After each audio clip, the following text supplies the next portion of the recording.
러시아군이 우크라이나 수도 키예프의 TV 방송 시설을 미사일로 공격해서 5명이 숨졌습니다.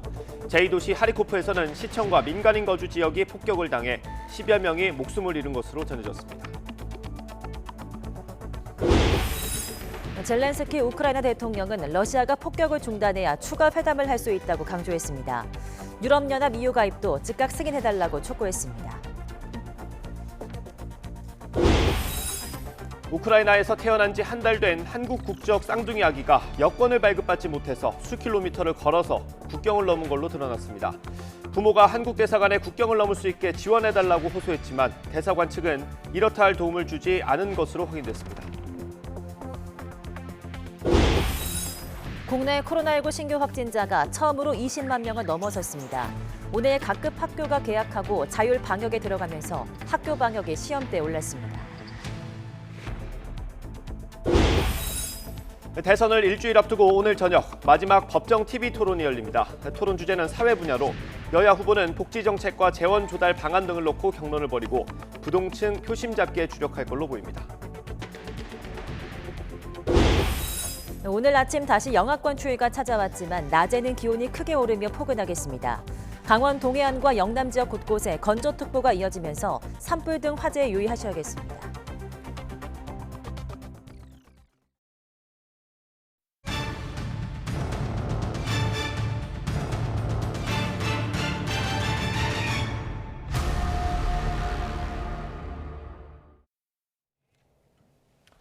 시청자 여러분 안녕하십니까? 3월 2일 굿모닝 YTN 시작합니다. 러시아가 우크라이나 수도 키예프와 제2도시 하리코프를 집중 공격해서 인명피해가 속출하고 있습니다. 러시아군은 현지 시각 1일 키예프의 TV 방송타워에 폭격을 가해 5명이 숨졌고 방송시설이 파괴됐다고 영국 BBC 방송이 전했습니다. 러시아군은 또 우크라이나 제2도시 하리코프 주거지역에 폭격을 가해 8명이 숨졌다고 AFP 통신이 전했습니다. 하리코프시 청사도 폭격을 받아 10명이 숨지고 10명은 건물 잔해에서 구조됐다고 현지 관리들이 전했습니다.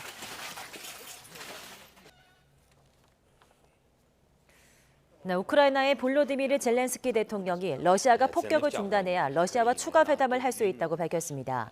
젤렌스키 대통령은 로이터 통신과 CNN과의 공동 인터뷰에서 러시아는 휴전에 대한 의미 있는 회담이 시작되기 전에 우크라이나 도시에 대한 폭격을 중단해야 한다고 말했습니다. 이어 적어도 사람들에 대한 폭격을 중단할 필요가 있다며 그런 뒤 협상 테이블에 앉을 것이라고 말했습니다. 러시아와의 첫 번째 협상과 관련해서는 진전된 것이 거의 없었다고 평가했습니다. 유럽연합 가입을 신청한 우크라이나 젤렌스키 대통령은 유럽의 구성원이 되기 위해서 싸우고 있다며 신속한 승인을 호소했습니다. 이유가 러시아의 침공 이후 우크라이나에 대한 전폭적인 지지를 표하는 만큼 가입을 전격적으로 승인하는 결단을 내릴지 주목됩니다. 강성욱 기자입니다. 젤렌스키 우크라이나 대통령이 유럽의 비상회의에서 영상연설을 통해 유럽연합의 가입을 다시 한번 강력하게 요구했습니다. Доведіть, що ви разом з нами. Доведіть, що ви нас не відпускаєте. Доведіть, що ви дійсно європейці. І тоді 어린이들을 포함해 민간인들의 피해를 전하는 젤렌스키 대통령의 말에 통역사는 목이 메어 말을 잇지 못했다고 외신은 전했습니다. знаєте, бажання, щоб наші діти жили. Мені здається, що це чесно. Вчора 16 дітей загинуло. І знов президент Путін скаже, що це якась там операція. 젤렌스키 대통령의 호소에 EU 주재 각국 외교관들은 일제히 기립 박수를 보냈습니다. 폴란드와 체코, 불가리아 등 8개 EU 회원국은 우크라이나에 즉각 EU 후보국의 지위를 부여하고 관련 논의를 시작해야 한다는 내용의 성명을 발표했습니다. 앞서 우르줄라 폰데어 라이엔 EU 집행위원장도 우크라이나의 EU 가입을 지지한다는 입장을 밝혔습니다. 이달 중에 예정된 비공식 EU 정상회의에서 우크라이나 가입 문제가 논의될 것이라는 전망이 나오고 있습니다.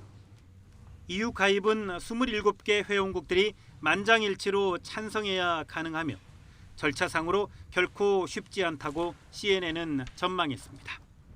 1991년 소련 연방이 해체되고 우크라이나가 친서방 정권으로 바뀐 이후 우크라이나는 북대서양 조약기구 나토와 EU 가입을 추진해 왔지만 아직까지 받아들여지지 않고 있습니다.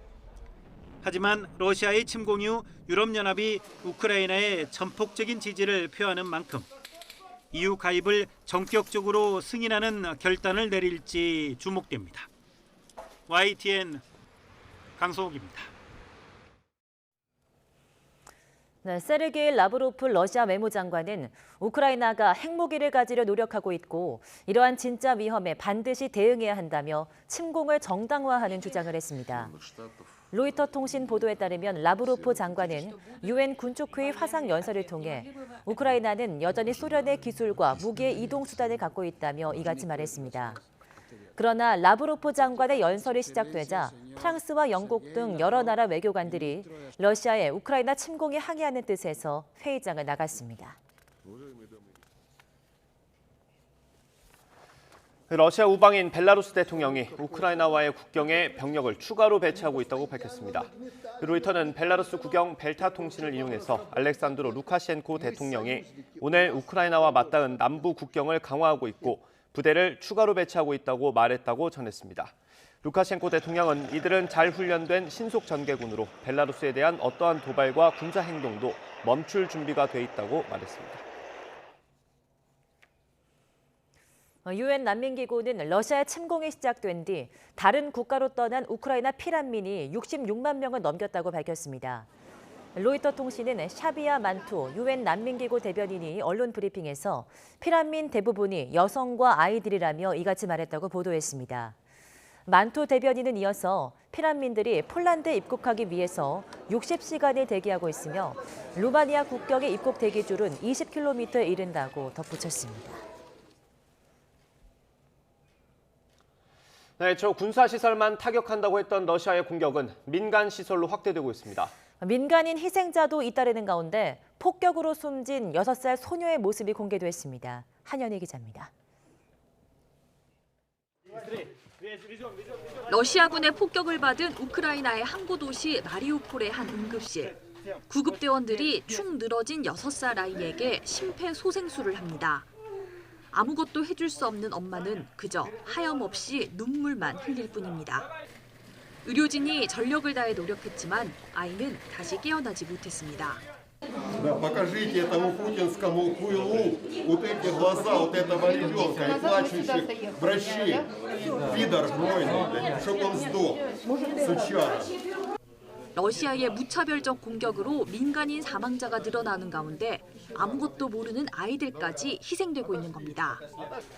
키예프에 있는 한 어린이 병원 의사는 전쟁이 발발한 이후 처음으로 치료한 환자는 목에 파편을 맞은 아이였다고 말했습니다. Трепетом сердца я могу сказать о том, что когда я оперировал первого пациента, который поступил сюда, это был мальчик 6 лет с осколочным ранением шеи. Мы справились, он жив. 이후로도 총상을 입은 어린이를 포함한 많은 민간인을 치료했다고 밝혔는데 이 병원은 전쟁이 발발한 이후 환자들을 보호하기 위해 환자들을 지하로 옮겨 진료를 이어가고 있습니다. 두꺼운 콘크리트 벽과 희미한 조명 사이에서 아기 울음소리가 들립니다. 우크라이나 동부 도시 하리코프의 한 병원이 안전을 위해 산부인과 병동을 아예 방공호로 옮긴 겁니다. 우크라이나에서 두 번째로 큰 도시인 하리코프는 러시아군의 폭격으로 민간 건물이 파괴되고 수십 명이 죽거나 다쳤습니다. 이렇게 민간 시설 파괴와 어린이를 포함한 민간인 사상자에 대한 증거가 이어지고 있지만 러시아는 민간인 피해를 부인하고 있습니다. YTN 한현입니다. 우크라이나에서 태어난 지 한 달 된 우리나라 국적의 쌍둥이 아이가 여권을 발급받지 못하면서 전쟁통에 수킬로미터를 걸어서 국경을 넘었습니다. 네, 우리나라 대사관에 여권 발급을 요청하고 국경을 넘도록 지원해달라고 호소했지만 대사관 측은 도움은커녕 교민 명단에서조차 빠뜨린 것으로 확인됐습니다. 이준엽 기자가 취재했습니다. 사람들이 철문에 새까맣게 모여 웅성거리고 주변에선 총소리와 비명도 들립니다. 현지 시각으로 지난 27일 새벽 우크라이나와 루마니아 사이 검문소. 임모 씨의 부인이 한 달 전 태어난 쌍둥이 딸과 아들을 데리고 가까스로 국경을 넘은 곳입니다. 우크라이나 국적인 임 씨 부인과 달리 쌍둥이 자녀는 한국 국적을 갖고 있었지만 여권이 없었습니다. 러시아군의 진격 소문을 듣고 검문소로 향한 임 씨 부인이 무작정 호소한 끝에 운 좋게 국경을 통과할 수 있었습니다. 데려다 주고 국경 근처부터 한 6, 7km 정도 걸었다 하더라고요. 유모차를 끌고 장모님이랑 거기서부터는 연락을 못 했어요. 임 씨 가족이 무작정 국경으로 향하는 도박을 한 건 대사관으로부터 여권도 도움도 받지 못했기 때문입니다. 여권은 현지 대사관에 대면으로 신청해야 받을 수 있습니다. 임 씨 가족은 우크라이나의 전운이 감도이자 2주 전부터 출국할 방법을 찾으려 했지만 온 가족이 코로나19에 확진돼 버렸습니다. 거주지인 체르니우치에서 대사관이 있는 키예프까지는 열차로 12시간이나 걸리는 먼 거리. 아픈 몸을 이끌고 가기도 어려운데 결국 전쟁까지 터졌습니다. 그렇잖아요. 아기들도 있고 와이프도 있고 가족이 거기 있고 저는 한국에 딱 떨어져 있는데 이게 손 쓸 수도 없다는 게 너무 이제 마음이 아프니까 대사관에도 물어보고 했는데도 이게 결론이 안 나더라고요. 한국에 혼자 거주하던 임 씨는 전화에 휩싸인 키예프를 방문하지 않고 자녀들이 국경을 넘을 방법을 찾아달라고 호소했지만 대사관에선 불가능하다는 답변만 돌아왔습니다. 키예프 방문이 어려우면 안전한 곳에서 우크라이나 여권을 발급받을 방법을 찾아보라는 얘기도 들었습니다. 그런데 YTN 취재 결과 두 아이는 한국에서 출생 신고를 마친 엄연한 한국인인데도 외교부의 교민 집계에서조차 빠져 있었습니다. 한국에선 외교부에 현지에선 대사관에 수차례 출국할 방법을 찾는다고 도움을 요청했지만 아무런 확인 작업도 이루어지지 않은 겁니다. 외교부는 임 씨의 두 자녀가 공식 집계에서는 빠져 있지만 대사관에서 인지는 하고 있었다고 해명했습니다. 여권 대신 여행 증명서를 발급해주는 식으로 지원할 방법은 있었지만 한창 키예프가 공격받고 경황이 없는 탓에 미처 챙기지 못했다며 아쉽다고도 밝혔습니다. 루마니아로 출국한 임 씨는 부인과 자녀를 만난 뒤 함께 귀국하기 위해 여권과 비자 발급을 마무리할 예정입니다. 어떻게 해서 와이프가 억지로 국경을 넘어가는 방법을 통해서 해결은 됐지만 도와줄 수 있는 부분이 있었으면은 다시 이런 일 좀 안 일어났으면 하는 그런 바람이 있습니다.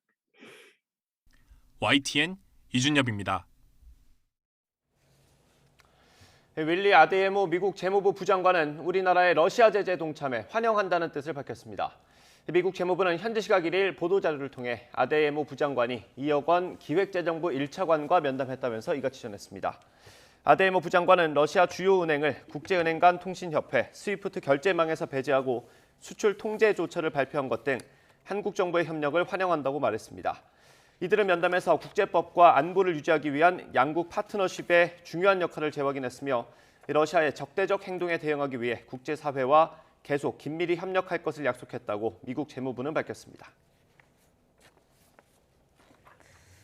우크라이나를 침공한 러시아에 대한 서방의 제재가 잇따르는 가운데 러시아가 자본 유출을 막기 위해서 외국인 투자자의 자산 회수를 제한하기로 했습니다.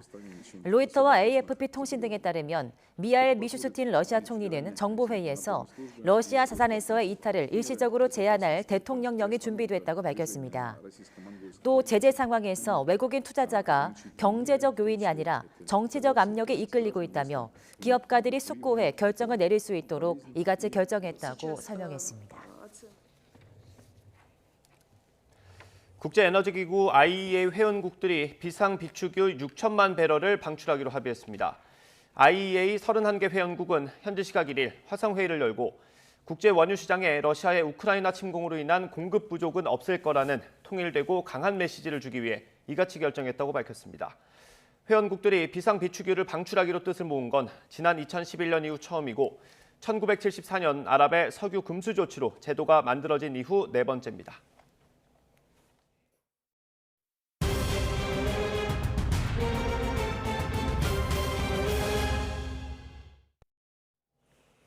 네, 이어서 코로나19 소식입니다. 주말 영향이 사라지자 어젯밤 9시 기준으로 20만 명이 넘는 역대 최다 규모의 신규 확진자가 발생했습니다. 방역 당국의 예측보다 확산 속도가 빠른 건데요. 어제부터 대폭 완화된 방역 조치로 확진 규모는 더 커질 것으로 보입니다. 보도에 송재인 기자입니다. 어젯밤 9시까지 코로나19 확진자는 20만 4,960명입니다. 그제 같은 시간대 집계치인 13만 3천여 명보다 7만 1천여 명이나 급증했습니다. 이들 신규 확진자 기준으로도 종전 최다치인 지난달 23일 17만 1천여 명보다도 3만 3천여 명이나 많은 역대 최다 기록입니다. 오늘 0시 기준으로 발표될 신규 확진자는 이보다 더 늘 것으로 보입니다. 방역당국은 대선일인 오는 9일쯤 23만 명 이상의 확진자가 발생할 것으로 예상했지만 이미 20만 명이 훌쩍 넘는 확진자가 발생했습니다. 확진자가 급증하다 보니 위중증 환자와 사망자도 빠르게 늘고 있습니다. 환자가 급격히 몰리면서 요양병원 등에서 환자분들 이송했을 때 손 쓸 수 없는 경우도 많거든요. 아마도 앞으로 한 2, 3주 정도는 계속 안타까운 소식을 전할 수밖에 없을 것 같습니다. 하지만 방역당국은 의료 인력 부담을 이유로 확진자와 함께 사는 백신 미접종자도 자가격리 조치를 어제부터 면제했습니다. 확진자가 아니라면 격리 중인 사람도 집 밖으로 나갈 수 있습니다. 예방접종을 완료한 사람들, 그다음에 코로나19에 접촉하지 않은 사람들 위주로 방역을 완화해서 전반적인 경제나 사회를 활성화시키는 방향으로 가야 되거든요. 그런데 지금 이 오미크론 변이에 대한 정부의 대응 방향은 완전 거꾸로 갔었거든요. 식당과 카페 같은 다중이용시설과 의료기관의 방역 패스도 중단돼 확진 규모는 더 커질 것으로 전망됩니다. YTN 송재인입니다. 네, 이처럼 코로나19 신규 확진자가 역대 최다를 기록하고 학생 확진자도 급증하는 가운데 오늘 전국의 학교가 새 학기를 시작합니다. 정부는 큰 틀에서 정상 등교를 원칙으로 하면서 개학 2주간 학사 운영은 학교 자율에 맡겼습니다. 신현준 기자입니다. 오늘부터 새 학기가 시작되지만 오미크론 변이의 확산세는 여전히 심각합니다.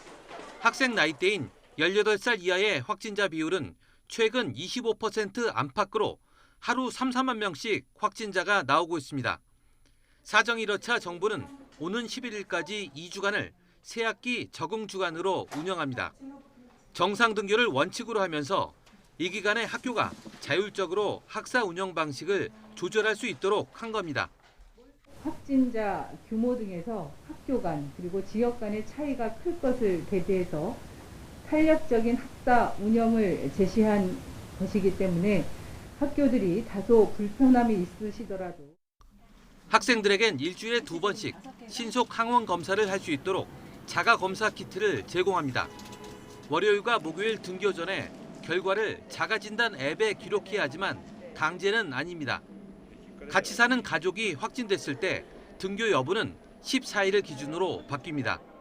13일까지는 접종을 완료한 학생만 학교에 가고 미접종자는 7일간 등교가 중지되지만 14일부터는 접종 여부와 관계없이 등교할 수 있습니다.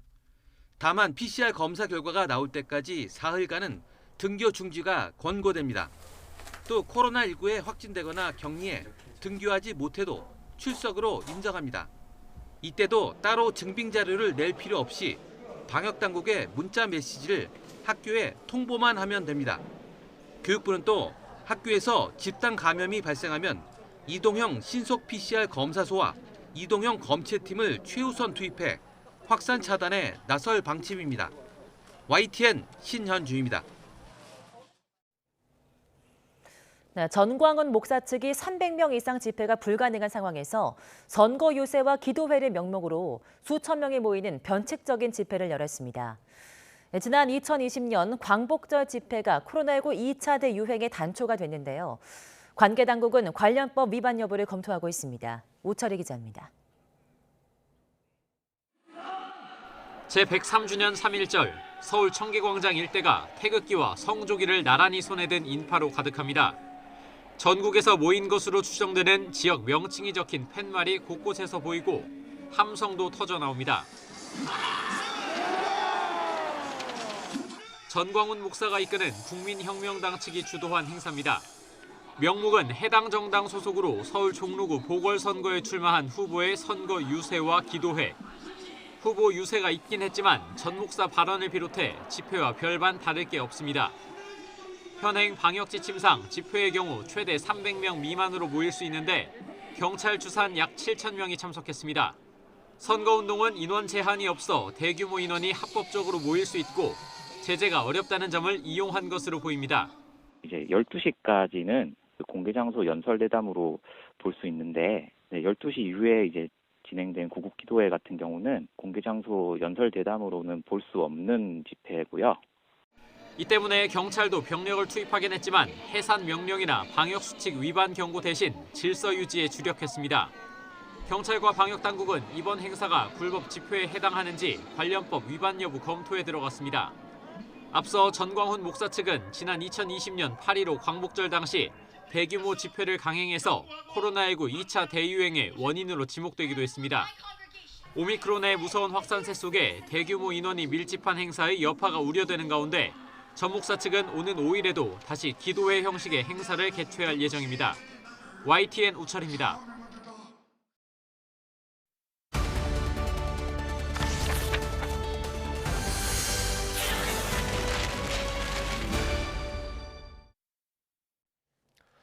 더불어민주당 이재명 후보와 새로운 물결 김동연 후보가 정치교체 공동선언을 발표하면서 사실상 단일화에 합의했습니다.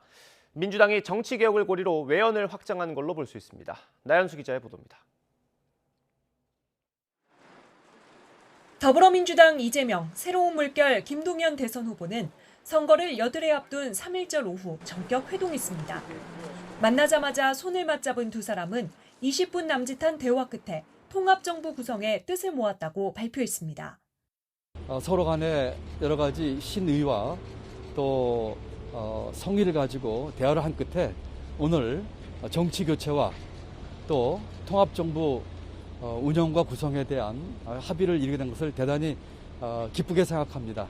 새로운 정치를 위한 정치 교체를 위한 정치 개혁에 우리가 뜻을 함께하고 거기에 더해서 국민과 나라를 위해서 함께 걱정하는 모든 정치 세력들이 모여서 통합의 정부, 또 국민 내각을 만든다라는 점도 우리가 함께 합의했습니다.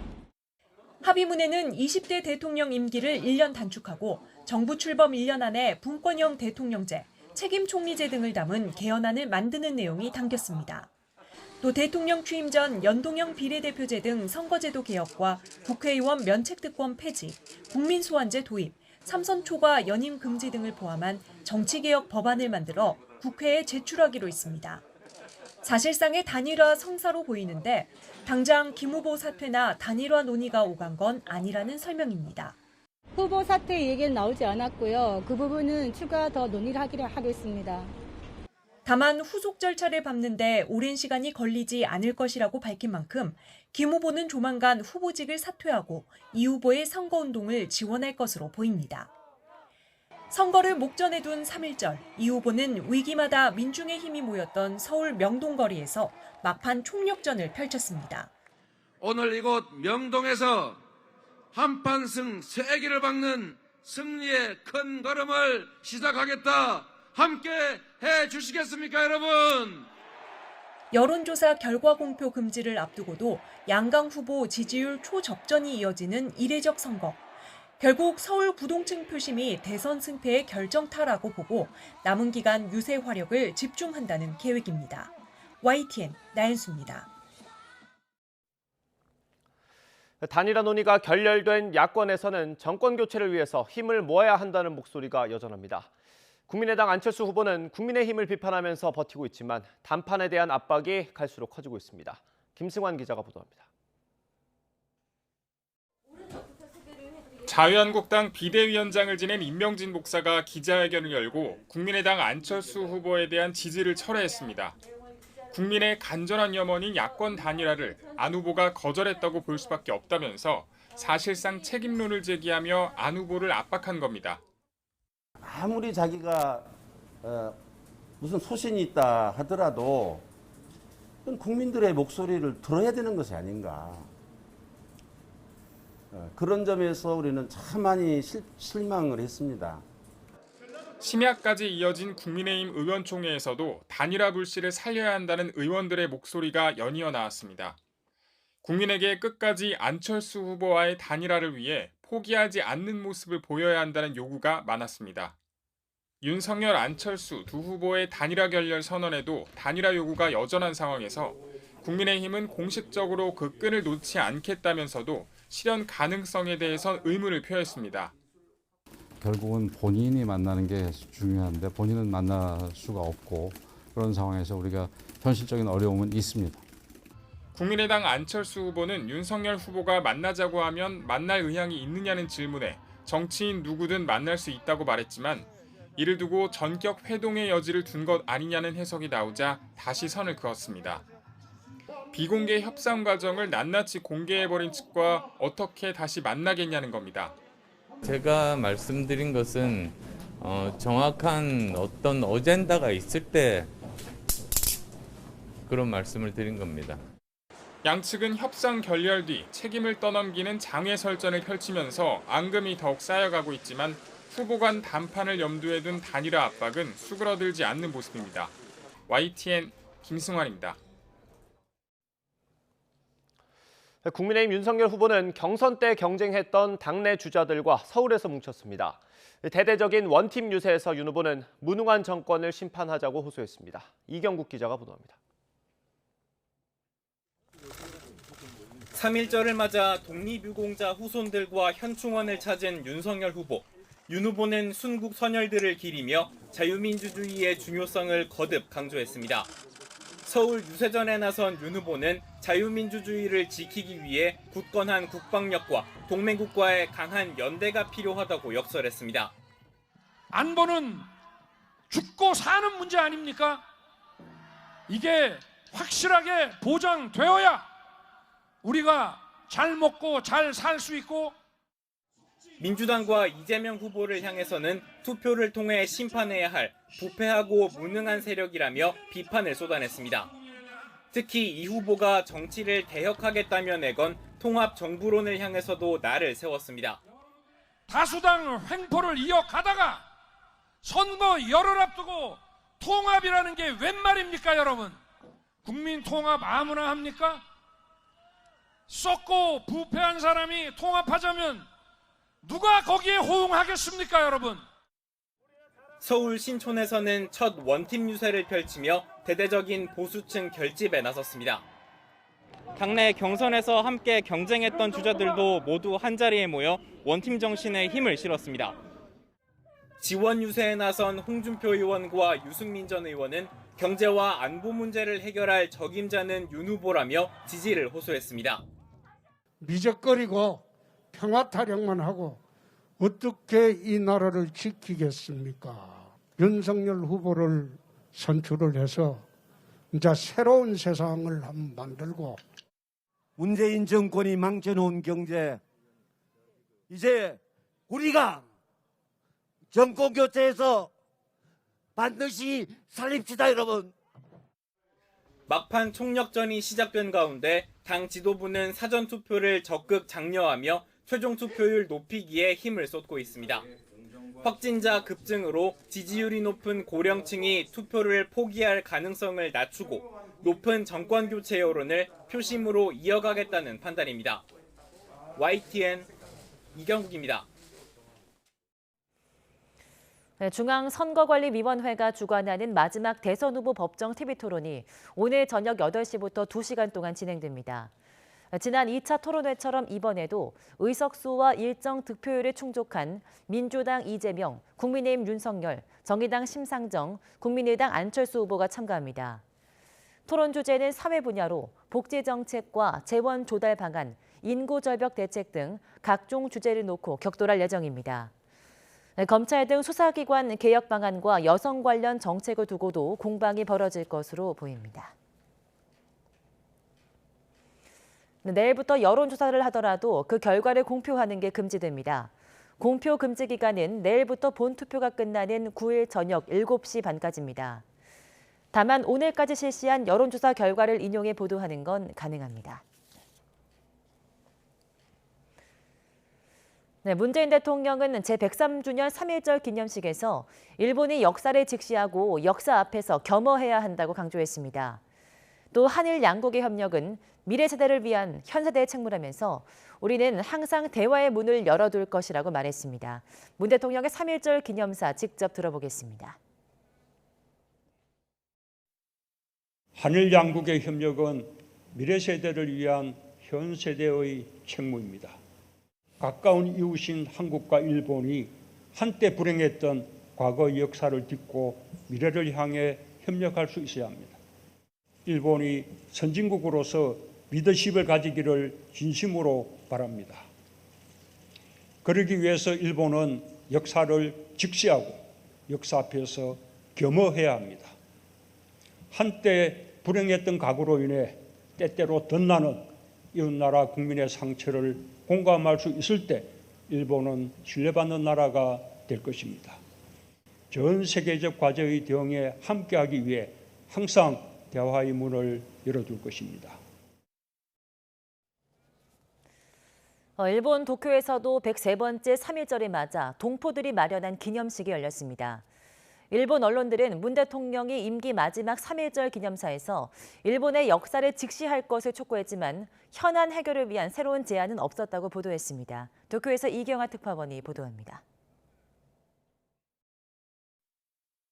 만세! 만세! 만세! 만세!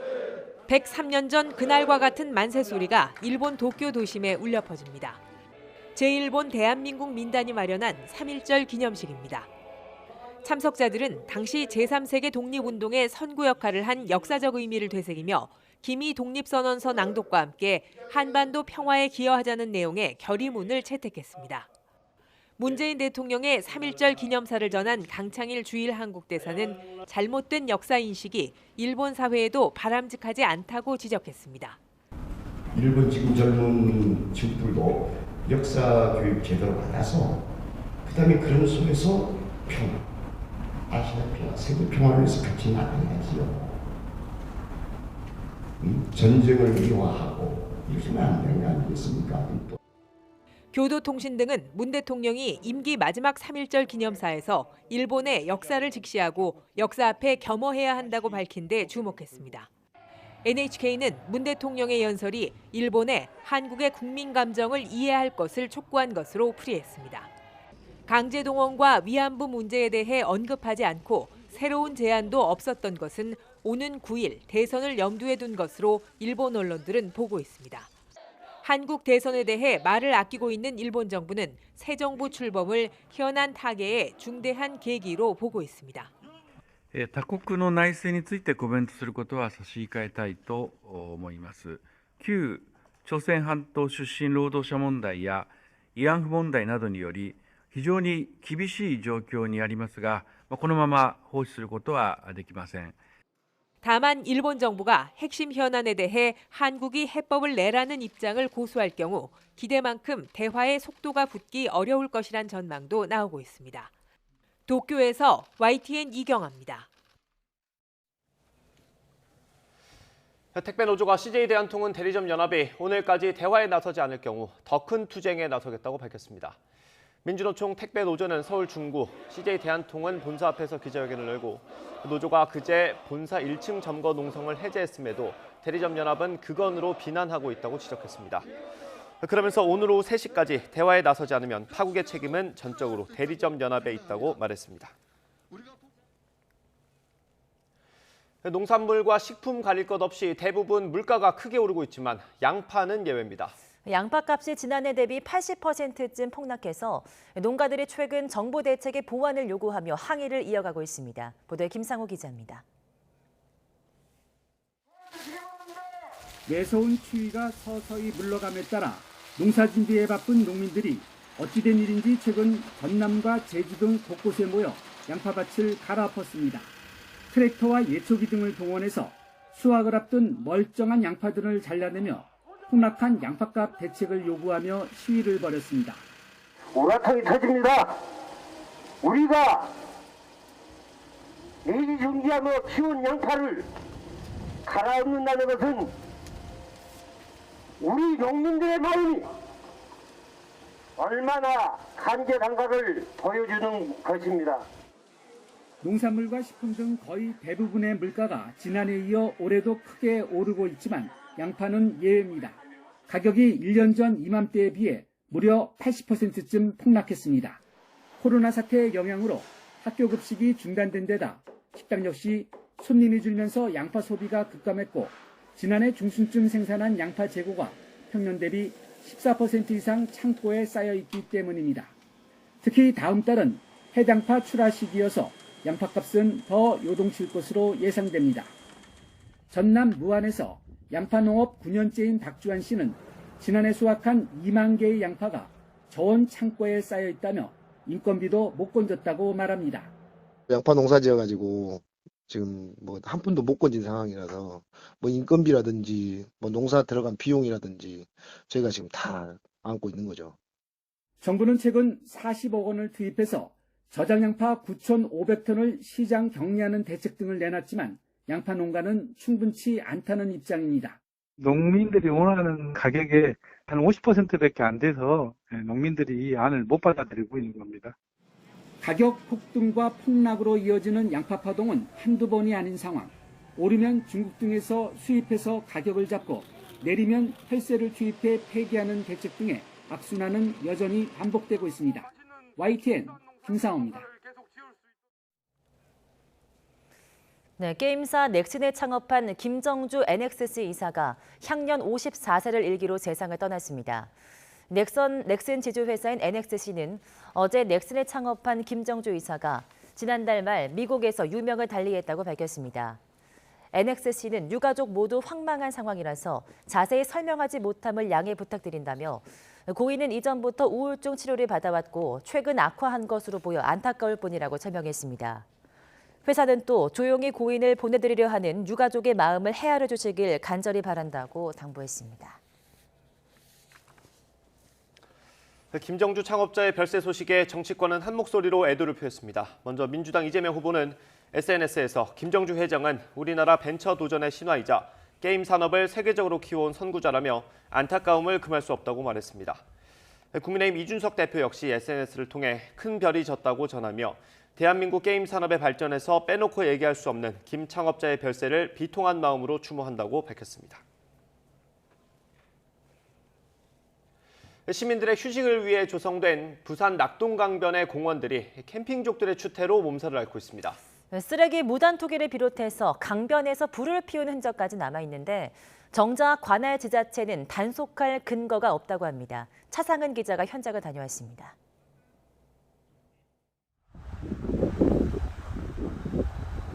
지난 주말 부산 강서구 낙동강변의 한 공원. 텐트와 카라반들이 산책로 양쪽을 점령했습니다. 저녁 시간이 다가오자 숯불 연기가 피어오르고 식사를 준비하느라 분주한 모습이 곳곳에 보입니다. 이틀 뒤 해당 장소를 다시 찾아가 봤습니다. 담배꽁초와 일회용품 등 각종 쓰레기가 강변에 넘쳐납니다. 잠깐 사이 수거한 양만 해도 자루 여러 개를 가득 채울 정도입니다. 저희가 계속 그 자리에서 보고 계속 텐트 해체할 때까지 계속 보고 있을 수는 없다. 그러면은 이제 텐트 해체하고 가시면은 그냥 그 쓰레기 그대로 있는 거예요. 자리를 잡아놓기 위한 이른바 알박기 텐트가 곳곳에 남아있고 사람 없이 세워둔 카라반도 있습니다. 바짝 마른 숲풀 사이로 시커먼 숲 무더기도 군데군데 보입니다. 공원 일대에는 이처럼 불을 피운 흔적이 남아있습니다. 이렇게 타다 남은 나무도 강변 일대에 널려 있습니다. 근처에 있는 다른 공원도 상황은 비슷합니다. 별도 예약이나 요금 없이 누구나 이용할 수 있는 공원이다 보니 주말마다 몰려드는 캠핑족으로 몸살을 앓고 있는 겁니다. 관할구청도 이런 상황을 알고는 있습니다. 하지만 쓰레기를 버리지 말라고 계도하는 것 외에는 단속할 근거가 없다고 말합니다. 지도지사가 결국 지정 고시한 지역은 아니니까 거기에 근거해가지고 우리가 단속하기는 어려운 입장이죠 지금요. 캠핑족 사이에서 이런 장소들은 이른바 무료 캠핑장으로 알려져 공유되고 있습니다. 법의 테두리 밖에서 벌어지는 양심 없는 사람들의 추태로 낙동강이 신음하고 있습니다. YTN 차상훈입니다.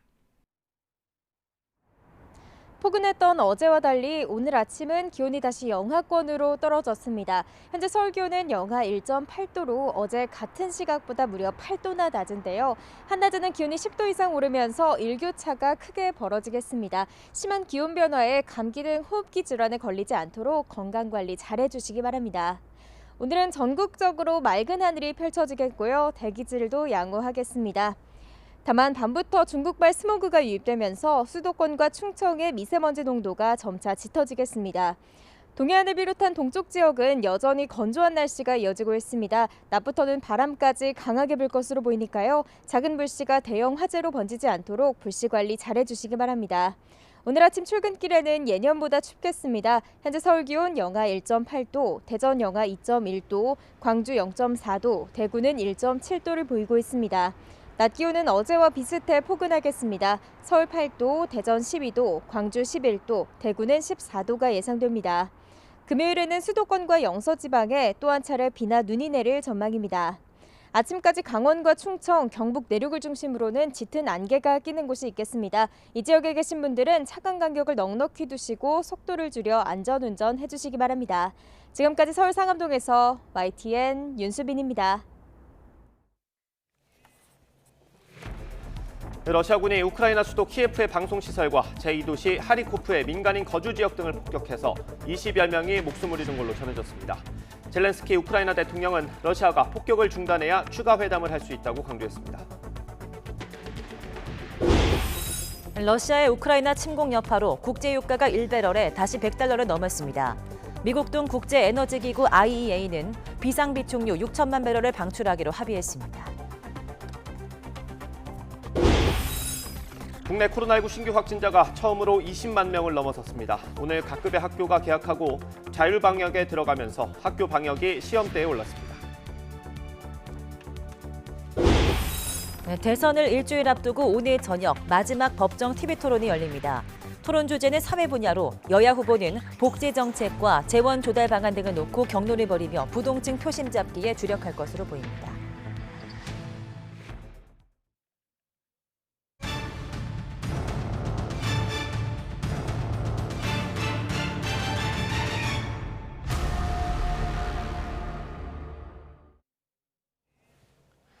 러시아가 우크라이나의 민간인 거주 지역에도 공습을 이어가면서 사상자가 늘고 있습니다. 네, 우크라이나 대통령은 전쟁 범죄, 국가 주도의 테러라고 규탄했습니다. 취재기자 연결합니다. 홍주혜 기자. 네, 국제부입니다. 네, 지금 우크라이나에서 인명피해가 계속해서 들어오고 있다고요? 네, 러시아군이 현지 시각으로 1일 우크라이나 수도 키예프의 TV타워를 폭격했습니다. 화면을 보면 화염과 함께 검은 연기가 치솟고 있습니다. 이번 공격으로 5명이 숨지고 5명이 다쳤다고 AP통신이 보도했습니다. 또 방송시설이 파괴되면서 채널 송출도 중단됐습니다. 러시아는 키예프뿐만 아니라 우크라이나 제2의 도시 하리코프에서도 무차별적 공습을 감행하고 있습니다. AFP통신은 하리코프 동부 민간인 거주 지역의 건물 한 채가 러시아의 폭격으로 파괴돼 8명이 숨지고 6명이 다쳤다고 전했습니다. 무너진 건물 잔해에서 2명이 구조되기도 했습니다. 하리코프 중앙청사와 자유광장도 공격을 받았습니다. 최소 10명이 숨지고 20여 명이 부상을 입었습니다. 네, 우크라이나 정부의 비판 수위도 높아지고 있죠. 네, 볼로디미르 젤렌스키 우크라이나 대통령은 영상 성명을 내고 러시아군의 하리코프 민간인 거주 지역 포격은 전쟁 범죄라고 규탄했습니다. 이는 국가 주도의 테러라고 목소리를 높였습니다. 그러면서 하리코프와 키예프가 현재 러시아의 가장 중요한 목표물이라며 이런 테러 행위는 우리를 파괴하고 저항을 부수려는 거라고 지적했습니다. 이어 수도를 방어해내는 게 오늘 우크라이나의 최우선 과제라고 덧붙였습니다. 젤렌스키 대통령은 로이터 통신 CNN과의 공동 인터뷰도 진행했는데요. 휴전에 대한 의미 있는 회담이 시작되기 전에 폭격을 중단하라고 러시아에 요구했습니다. 또 적어도 사람들에 대한 폭격을 중단할 필요가 있다며 그런 뒤 협상 테이블에 앉아야 한다고 강조했습니다. 러시아와의 첫 번째 협상과 관련해선 진전된 게 거의 없었다고 평가했습니다. 네, 그럼 러시아 정부 입장은 어떻습니까? 우선 러시아는 전쟁이나 침공이라는 용어를 쓰는 대신 우크라이나의 위협에 대응하기 위한 군사작전이란 선전을 이어가고 있습니다. 이런 연장선상에서 세르게이 라브로프 러시아 외무장관은 우크라이나가 핵무기를 가지려 노력하고 있다는 주장을 내놨습니다.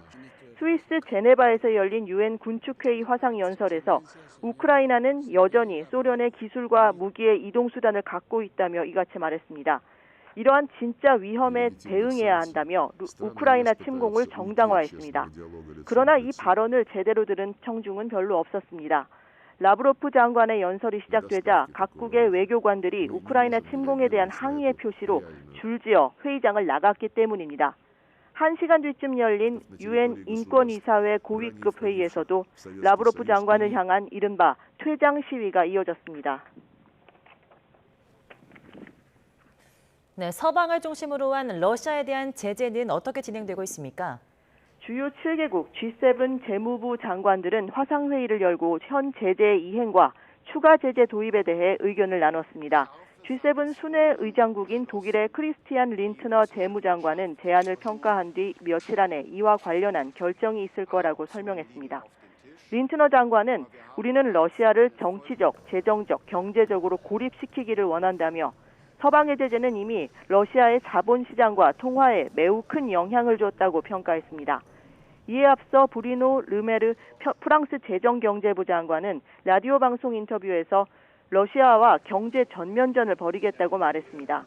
그러면서 러시아 경제 붕괴를 촉발할 거라며 프랑스의 거대 에너지 회사 2곳이 러시아 에너지 사업과 관련해 며칠 안에 결정을 내려야 한다고 덧붙였습니다. 이런 가운데 러시아는 자본 유출을 막기 위한 조치도 단행합니다. $10,000, 우리 돈으로 1,200만 원을 초과하는 외화의 국외 반출을 금지하는 내용의 대통령령이 현지 시각으로 2일부터 발효됩니다. 지금까지 국제부에서 전해드렸습니다. 토니 블링컨 미국 국무장관이 러시아의 유엔 인권이사회 이사국 자격을 박탈할 것을 제안했다고 AFP 통신이 보도했습니다. 블링컨 장관은 현지 시각 1일 인권이사회 고위급 회의에서 사전 녹화된 영상 메시지를 통해 끔찍한 인권 유린을 저지르고 막대한 인도주의적 고통을 야기하며 다른 유엔 회원국을 점령하려는 한 유엔 회원국이 이 이사회에 남도록 허용해야 하는지 묻는다고 말했습니다. 이어서 그는 계획적이고 이유 없으며 정당하지 않은 우크라이나에 대한 공격은 매우 심각한 인권과 인도주의적 위기를 발생시켰다고 비난했습니다. 국제사법재판소 ICJ가 오는 7일과 8일 러시아의 우크라이나 침공과 관련해 청문회를 진행합니다. ICJ는 집단학살 방지와 처벌에 관한 협약에 따라 러시아와 우크라이나 간 집단학살 조장과 관련해 공개 청문회를 연다고 밝혔습니다. 앞서 우크라이나는 러시아를 ICJ에 제소했습니다. 볼로디미르 젤렌스키 우크라이나 대통령은 이와 관련해서 러시아가 침공을 정당화하기 위해 집단학살의 개념을 조작한 책임을 져야 한다고 주장했습니다. 러시아군이 민간 지역까지 폭격을 확대하는 가운데 우크라이나 이웃인 폴란드에선 피난민들을 돕기 위한 손길이 이어지고 있습니다. 우크라이나의 물자 부족 현상이 심해지고 있어서 전쟁이 길어질 경우 민생은 더욱 어려워질 것으로 보입니다. 폴란드 국경 도시 프셰미실에서 이승윤 특파원이 보도합니다. 폴란드 우크라이나 국경인 메디카 검문소 부근에 피난민들을 위한 환승센터가 마련됐습니다. 피난민들이 원하는 곳으로 가는 교통편이나 이용할 수 있는 숙박시설을 연결시켜주고 병원 역할도 하고 있습니다. 메디카 검문소를 거쳐 폴란드 땅으로 넘어온 우크라이나 피난민들은 바로 이곳 거대한 환승센터에 도착하게 됩니다. 바로 지금 보시는 것처럼 수많은 물품과 음식을 무료로 가져갈 수 있습니다. 불과 이틀 만에 폴란드 시민들이 우크라이나 피난민들을 위해 모아준 온정입니다. 프셰미실 시내의 고등학교 체육관은 지난주부터 전쟁을 피해 국경을 넘은 우크라이나 피난민 100여 명이 먹고 자는 임시 수용시설이 됐습니다. 폴란드인들은 남녀노소 할 것 없이 우크라이나 피난민들을 돕는 데 발벗고 나섰습니다. Mamy przygotowanych w naszej szkole 75 miejsc noclegowych dla uchodźców z Ukrainy. Bywają takie dni, gdzie przybywa do nas troszkę osób więcej, no to wtedy musimy zorganizować jakieś dodatkowe noclegi. We are giving away stuff. We are here to help. 제대로 짐 쌀 시간조차 부족했던 우크라이나 피난민들은 감사를 표했습니다. I don't have my clothes. We don't have any money or something like that. Thank you every people in Poland, every people in Europe, and stop the war because he has the right to life. 러시아의 침공 이후 우크라이나 내 휘발유와 가스 등 생활에 필요한 물자들이 부족해진 상태인 것으로 확인됐습니다. Very limited petrol, very limited gas and petrol. So we had like any opportunity we had to like fill our car. The material is like getting short. 도시에선 치안이 잘 유지됐지만 외곽 지역에선 절도가 기승을 부리기도 했습니다. Someone stole our money, telephones. We sleep in forest, very cold, and we never give up. 아직까지 우크라이나 내 식량 상황에는 여유가 있는 것으로 확인됐습니다. 하지만 피난민들은 전쟁이 장기화할 경우 식량도 부족 사태를 겪을 수 있다며 하루빨리 전쟁이 종식되기를 간절히 기원하고 있습니다. 지금까지 폴란드 국경마을 프셰미실에서 YTN 이승윤입니다. 숙박 공유업체 에어비앤비는 우크라이나를 탈출한 난민들을 위해서 최대 10만 명에게 임시 숙소를 무료로 제공하겠다고 밝혔습니다. 경제매체 CNBC는 현지 시간 1일 에어비앤비가 숙소를 제공하는 집 주인들로부터 도움을 받고 이 회사의 비영리기구 난민펀드에 전달된 기부금을 이용해서 임시 숙소에 필요한 자금을 댈 계획이라며 이같이 전했습니다. 브라이언 체스키 에어비앤비 최고 경영자는 트위터에 이 목표를 채우려면 도움이 필요하다며 가장 필요한 것은 폴란드, 독일, 헝가리, 루마니아 등 인접국에서 집을 제공해 줄 수 있는 더 많은 사람들이라고 썼습니다. 러시아가 우크라이나에 대한 공격 수위를 끌어올린 여파로 국제유가가 다시 급등했습니다. 현지 시각 1일 뉴욕 상업거래소에서 4월 인도분 서부 텍사스산 원유는 전날보다 1배럴에 8% 급등한 103달러 41센트의 거래를 마쳤습니다. 금융정보업체 팩트셋에 따르면 종가 기준으로 2014년 7월 22일 이후 최고가 마감입니다. 대표적인 안전자산인 국제금값도 급등했습니다. 뉴욕 상품거래소에서 4월 인도분 금은 온스당 2.3% 치솟은 1943달러 80센트의 장을 마감했습니다. 국제에너지기구 IEA 회원국들이 비상비축유 6천만 배럴을 방출하기로 합의했습니다.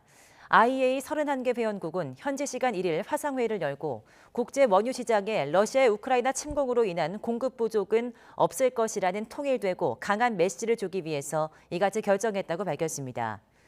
회원국들이 비상비축유를 방출하기로 뜻을 모은 것은 2011년 이후 처음이며 1974년 아랍의 석유 금수 조치로 제도가 만들어진 이후 네 번째입니다. 세계 1, 2위 컨테이너 선사들이 서방 측의 제재 정책에 부응해 러시아 운항을 잠정 중단하기로 해서 러시아의 무역에 또 다른 충격을 주게 됐다고 로이터 통신이 보도했습니다. 스위스에 본사를 둔 세계 1위 컨테이너 선사 MSC는 3월 1일자로 러시아를 들고 나는 화물의 예약을 중단한다면서 이는 발트해와 북해, 극동 러시아 등 러시아로 접근하는 모든 해역에 적용된다고 밝혔습니다. 세계 2위인 덴마크의 머스크도 러시아와의 모든 항구에서 출발과 도착을 중단할 거라면서 다만 식량과 의료, 인도적 물자는 예외라고 밝혔습니다.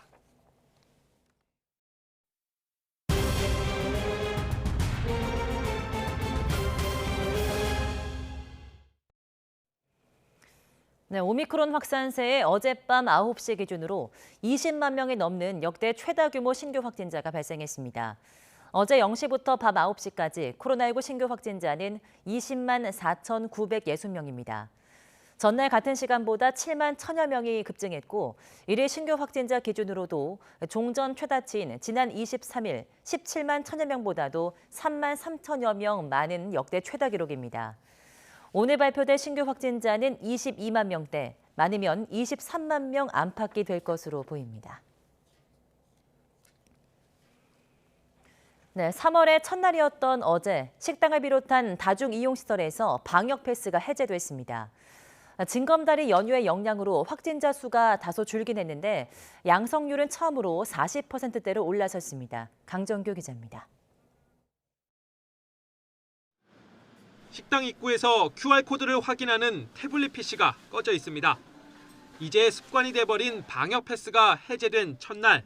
오히려 낯선 느낌이 드는 건 손님이나 가게 주인이나 마찬가지입니다. 아직 모르시는 분들도 있더라고요. 아무래도 좀 시간 지나면은 그냥 자유롭게 그냥 편하게 들어와서 식사를 하실 수 있을 것 같아요. 확산세가 꺾이지 않은 상태에서 방역 조치를 하나둘 푸는 게 아직 이르다는 지적도 나옵니다. 정점으로 가고 있는 상황에서 이것을 해제하게 된다면 실질적으로 현장에서 혼란과 의료진들이 갖는 부담감이 크겠다라고 하는 게 우려고요. 징검다리 연휴인 3.1절, 코로나19 신규 확진자는 이틀째 13만 명대로 집계됐습니다. 전날보다 600여 명 줄었지만 검사 건수 대비 확진 비율, 양성률은 처음으로 40%를 넘었습니다. 정부는 오미크론 변이 대유행의 정점을 이번 달 초중순 하루 최대 35만 명 확진까지 내다보고 있습니다. 지난해 말 델타 변이가 정점에 달했던 시기와 비교할 때 일평균 확진자 수는 17배 이상 증가했지만 위중증 환자 및 사망자 수, 병상 가동률 등 핵심 방역 지표는 비교적 안정적으로 관리되고 있습니다. 문제는 완급 조절입니다. 현재 재택치료 환자 수는 79만 명, 중증 병상 가동률은 48.3%로 절반 가까이 찼습니다. 위중증 환자 수는 727명, 사망자는 112명으로 전날 역대 최다에 이어 두 번째로 많았습니다. YTN 강정규입니다. 코로나19 화이자 백신 약 123만 회분이 오늘 국내에 들어옵니다. 코로나19 예방접종 대응 추진단은 개발 개혁된 화이자 백신 123만 1000회분이 오늘 오후 12시 25분쯤 인천공항에 도착할 예정이라고 밝혔습니다. 오늘 들어올 백신을 더하면 화이자 백신은 올해 모두 615만 7천 회분이 도입됐고 다른 백신까지 포함하면 올해 백신 누적 도입량은 1,094만 회분입니다.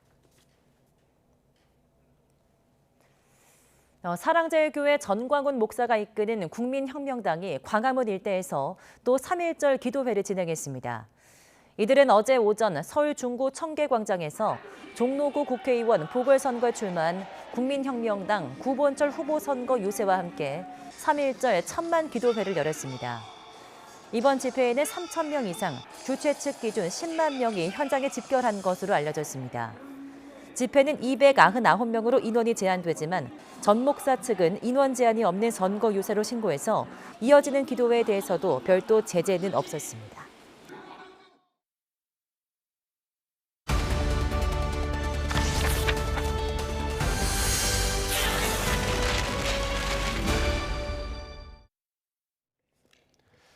민주당 이재명 후보와 새로운 물결 김동연 후보가 정치개혁을 위한 정책연대와 국민통합정부 구성에 합의했습니다. 두 후보는 어제 오후에 만나서 대화한 뒤 취재진 앞에서 이같이 발표했습니다. 두 사람은 합의문에서 개헌을 위해 20대 대통령 임기를 1년 단축해서 2026년 대통령 선거와 지방선거를 동시에 치르기로 하고 새 정부 출범 1년 안에 분권형 대통령제, 책임 총리제 등을 담은 제7공화국 개헌안을 만들기로 했습니다. 또 양당 기득권 정치를 타파하기 위해 연동형 비례대표제 등 선거제도 개혁안과 국회의원 면책특권 폐지, 국민 소환제 도입, 국회의원 3선 초과 연임 금지 등을 포함한 법안을 만들어 대통령 취임 전에 국회에 제출하기로 했습니다. 국민의힘 윤석열 후보는 방송 연설에서 자신의 사전에 민생은 있어도 정치 보복은 없다며 선거의 본질은 권력에 대한 심판이라고 강조했습니다. 윤 후보는 어제 TV 연설에서 부정부패한 사회는 성장할 수 없는 만큼 이를 심판하는 건 정치 보복의 문제가 아니라 바로 민생의 문제라고 말했습니다. 지난 5년 동안 민주당은 특권과 반칙, 부정과 부패를 일삼으며 국민을 고통에 빠뜨렸다며 선거에서조차 진정성 없는 공약만 내놓은 민주당 정권 교체에 국민이 앞장서달라고 호소했습니다. 국민의당 안철수 후보가 어떤 정치인이든 중요한 의제에 대해 논의하자고 한다면 만날 용의가 있다고 말했습니다. 안 후보는 어제 3.1절 기념식에 참석한 뒤 윤석열 후보가 만나자고 하면 만날 의향이 있느냐는 취재진 질문에 이같이 답하면서 윤 후보와 전격 회동 가능성이 있는 게 아니냐는 해석이 나왔습니다. 하지만 안 후보는 이후 이어령 전 장관 빈소 방문 뒤 취재진과 다시 만나서 정확한 의제가 있을 때를 말한 거라면서 확대 해석을 경계했습니다. 정의당 심상정 후보는 반미, 반중, 반일 감정을 정치에 이용하지 않겠다면서 다른 후보들과 차별화했습니다. 심 후보는 경기도 파주 유세에서 외교나 안보를 국내 정치에 이용하는 세력이야말로 가짜 안보이고 나라를 말아먹을 만한 리더라고 말했습니다. 또 국민의힘 윤석열 후보는 문재인 정부를 비판하려고 극단적으로 오른쪽으로 가고 있고 민주당 이재명 후보는 실패의 책임을 안 지려고 윤 후보를 쫓아간다며 비겁한 후보들이라고 비판했습니다. 새로 뽑히는 대통령이 출범 첫 해를 넘긴 고위공직자 범죄수사처를 어떻게 할지도 관심입니다. 이대로는 안 된다는 문제인식 속에 역량을 키우겠다거나 고사시켜서 폐지해야 한다는 의견까지 나오고 있습니다. 대선 후보들의 공수처 관련 공약을 우철희 기자가 정리했습니다. 지난달 25일에 있었던 대선 후보 토론회에선 공수처도 주된 화두였습니다. 공수처가 제 기능을 하고 있냐는 질문에 이재명 더불어민주당 후보는 이런 답을 내놨습니다. 부족하더라도 앞으로 역량도 좀 키워가고 그렇게 해서 좀 제 기능을 하게 하는 것이 일이지 지금 상태로 우리 윤 후보님 말씀하시는 것처럼 거기에 어떤 메스를 대는 것은 적절치 않다고. 이재명 후보의 공수처 공약 핵심은 독립적 수사기관으로 안착할 수 있도록 인력과 예산을 대폭 보강하는 겁니다. 이재명 후보가 검찰개혁의 연장선상에서 공수처 유지의 필요성을 밝혔다면 윤석열 국민의힘 후보의 생각은 정반대나 마찬가지입니다. 검찰 수장을 역임한 경험을 살려 윤석열 후보는 같은 질문에 이렇게 답했습니다. 통신 사찰이니 이런 것들을 하면 안 되는 건지 어떤 건지조차도 모르고 이런 것이 아니냐. 그래서 저도 좀 고칠 만큼 한번 고쳐보고 그래도 안 되면은 뭐 폐지 수순으로. 윤 후보는 공수처의 고위공직자 범죄 우선 수사 권한은 물론 정치적 편향 등의 문제가 계속되면 공수처 자체를 폐지하겠다는 계획을 밝혔습니다. 심상정, 안철수 두 후보의 공약 차이도 뚜렷합니다. 심상정 정의당 후보는 공수처를 유지는 하되 수사와 기소 권한이 일치하도록 물리적 여건에 비해 너무 넓은 수사 대상과 범위를 축소해야 한다는 입장입니다. 이에 비해 안철수 국민의당 후보는 현재 실력이 0점인 공수처를 폐지해야 한다면서 법을 바꿀 수 없다면 예산을 최소한으로 배정해 사실상 고사시켜야 한다는 생각을 밝혔습니다. 직접 기소 0명의 고발 사주 의혹을 비롯한 국민적 관심 사건 수사의 아마추어를 자인한 데다 민간인 통신 사찰과 같은 논란을 거듭한 공수처. 탄생부터 우여곡절을 겪었던 공수처는 새 대통령 선출과 함께 어느 기관보다도 큰 변화를 앞두고 있습니다. YTN 우철입니다. 네, 20대 대통령 선거 이제 딱 일주일 남았습니다. 초박빙 승부에 후보들마다 막판 총력전을 펼치고 있죠. 앞으로 남은 주요 일정 살펴보겠습니다. 당장 오늘 저녁에 마지막 토론회가 있습니다. 사회 분야를 다루는 오늘 토론에서는 복지 정책과 인구 절벽 대책에 대한 후보들의 의견을 들을 수 있습니다. 또 검찰 개혁이나 공수처, 여성 정책도 자연스럽게 오늘 테이블에 오를 것으로 예상됩니다. 네, 오늘 토론이 특별히 중요한 이유가 있습니다. 일단 말씀드린 것처럼 마지막 토론회고요. 바로 이틀 뒤에 사전 투표가 있습니다. 이틀밖에 안 남았기 때문에 오늘 삐끗하면 그대로 표심으로 이어질 수도 있습니다. 사전 투표가 얼마나 되겠냐 이렇게 생각하시는 분들이 있을 수 있는데 생각보다 많습니다. 역대 선거를 한번 살펴보겠습니다. 사전 투표율 최근에 오면서는 20%를 다 넘었습니다. 전체 투표율과 함께 비교해 보시면 더 와닿으실 겁니다. 지난 대선의 경우에는 지역별로 쪼개서 봤을 때 사전 투표율이 30%를 넘는 곳도 있었습니다. 다시 달력을 한번 보겠습니다. 하나 더 중요한 일정이 있습니다. 내일부터는 여론조사 결과를 발표할 수가 없습니다. 법적으로 오늘까지 조사한 것만 발표할 수 있다는 얘기입니다. 유권자는 물론이고요. 후보들도 판세를 가늠하기가 더 어려울 수밖에 없습니다. 이재명, 윤석열 두 후보의 지지율이 엎치락뒤치락하면서 초박빙 승부가 펼쳐지고 있습니다. 야권 단일화가 사실상 무산되면서 표심에 어떤 영향을 미칠지 주목되는 가운데 승부는 이제 일주일 앞으로 다가왔습니다.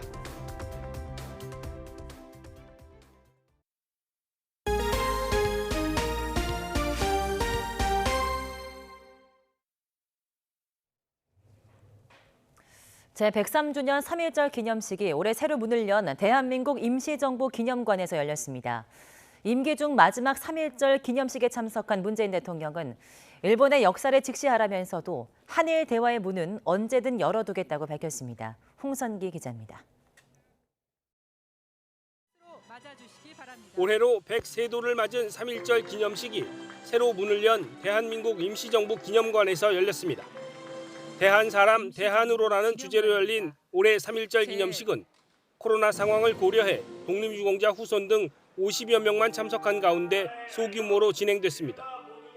103년 전 온 세계에 조선의 독립을 알린 독립선언문은 독립운동가 후손과 우리나라 각 분야에서 활약 중인 외국인들이 함께 낭독해 그 의미를 더했습니다.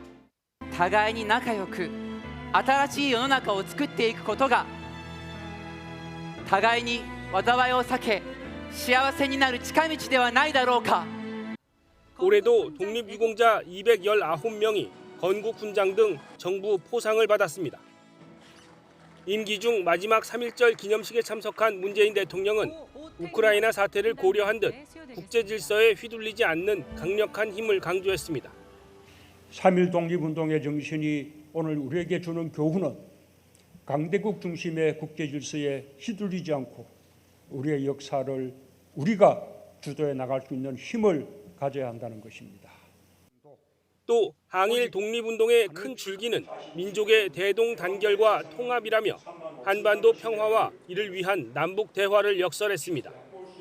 3.1절 기념사에서 주목되는 대일 메시지로는 일본의 역사인식 개선을 다시 한번 촉구했습니다. 일본이 선진국으로서 리더십을 가지기를 진심으로 바랍니다. 그러기 위해서 일본은 역사를 직시하고 역사 앞에서 겸허해야 합니다. 또 한일 양국의 협력은 미래 세대를 위한 현 세대의 책무라며 관계 개선 필요성도 강조했습니다.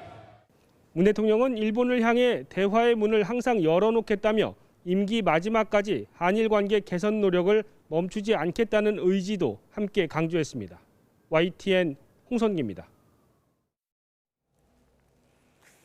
국가보훈처는 지난 2017년 문재인 대통령이 광복절 경축사에서 의지를 표명한 뒤 2019년 3.1 운동과 대한민국 임시정부 수립 100주년을 맞이해 추진했던 국립대한민국 임시정부 기념관이 개관했다고 밝혔습니다.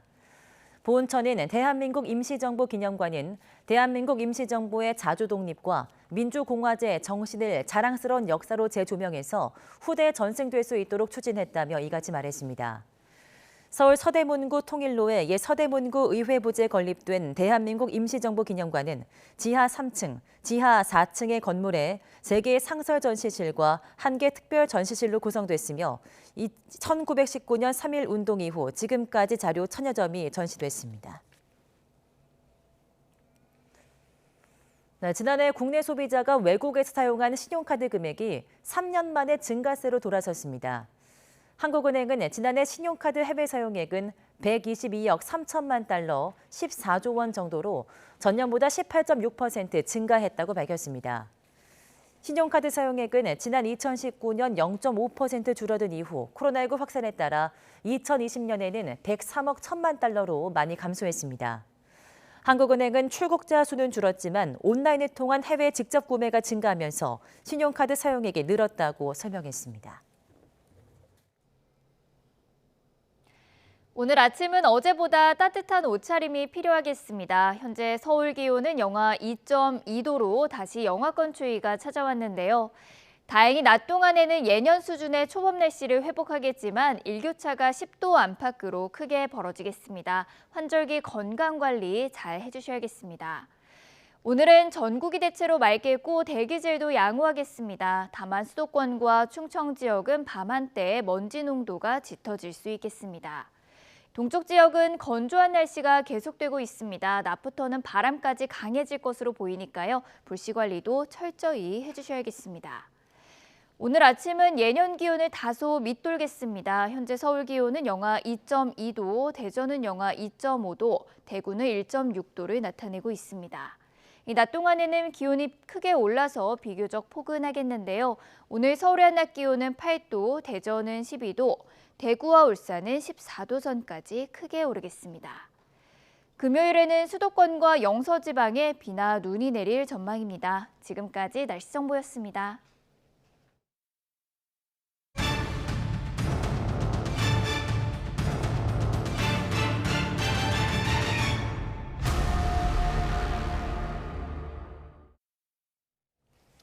러시아군이 우크라이나 주요 도시에 미사일 공격을 계속하면서 민간인 피해가 커지고 있습니다. 도심 시가전 대신 멀리서 미사일을 쏘는 건데요. 수도 키예프 외곽에서는 대규모 병력을 대기시켜 놓고 주민들에게 떠나라고 엄포를 놓고 있습니다. 송태혁 기자입니다. 우크라이나 수도 키예프 시내의 TV 방송 타워에 폭탄이 떨어졌습니다. TV 조정실과 발전시설 등이 불길에 휩싸이면서 민간인 5명이 숨지고 5명이 다쳤다고 관리들이 밝혔습니다.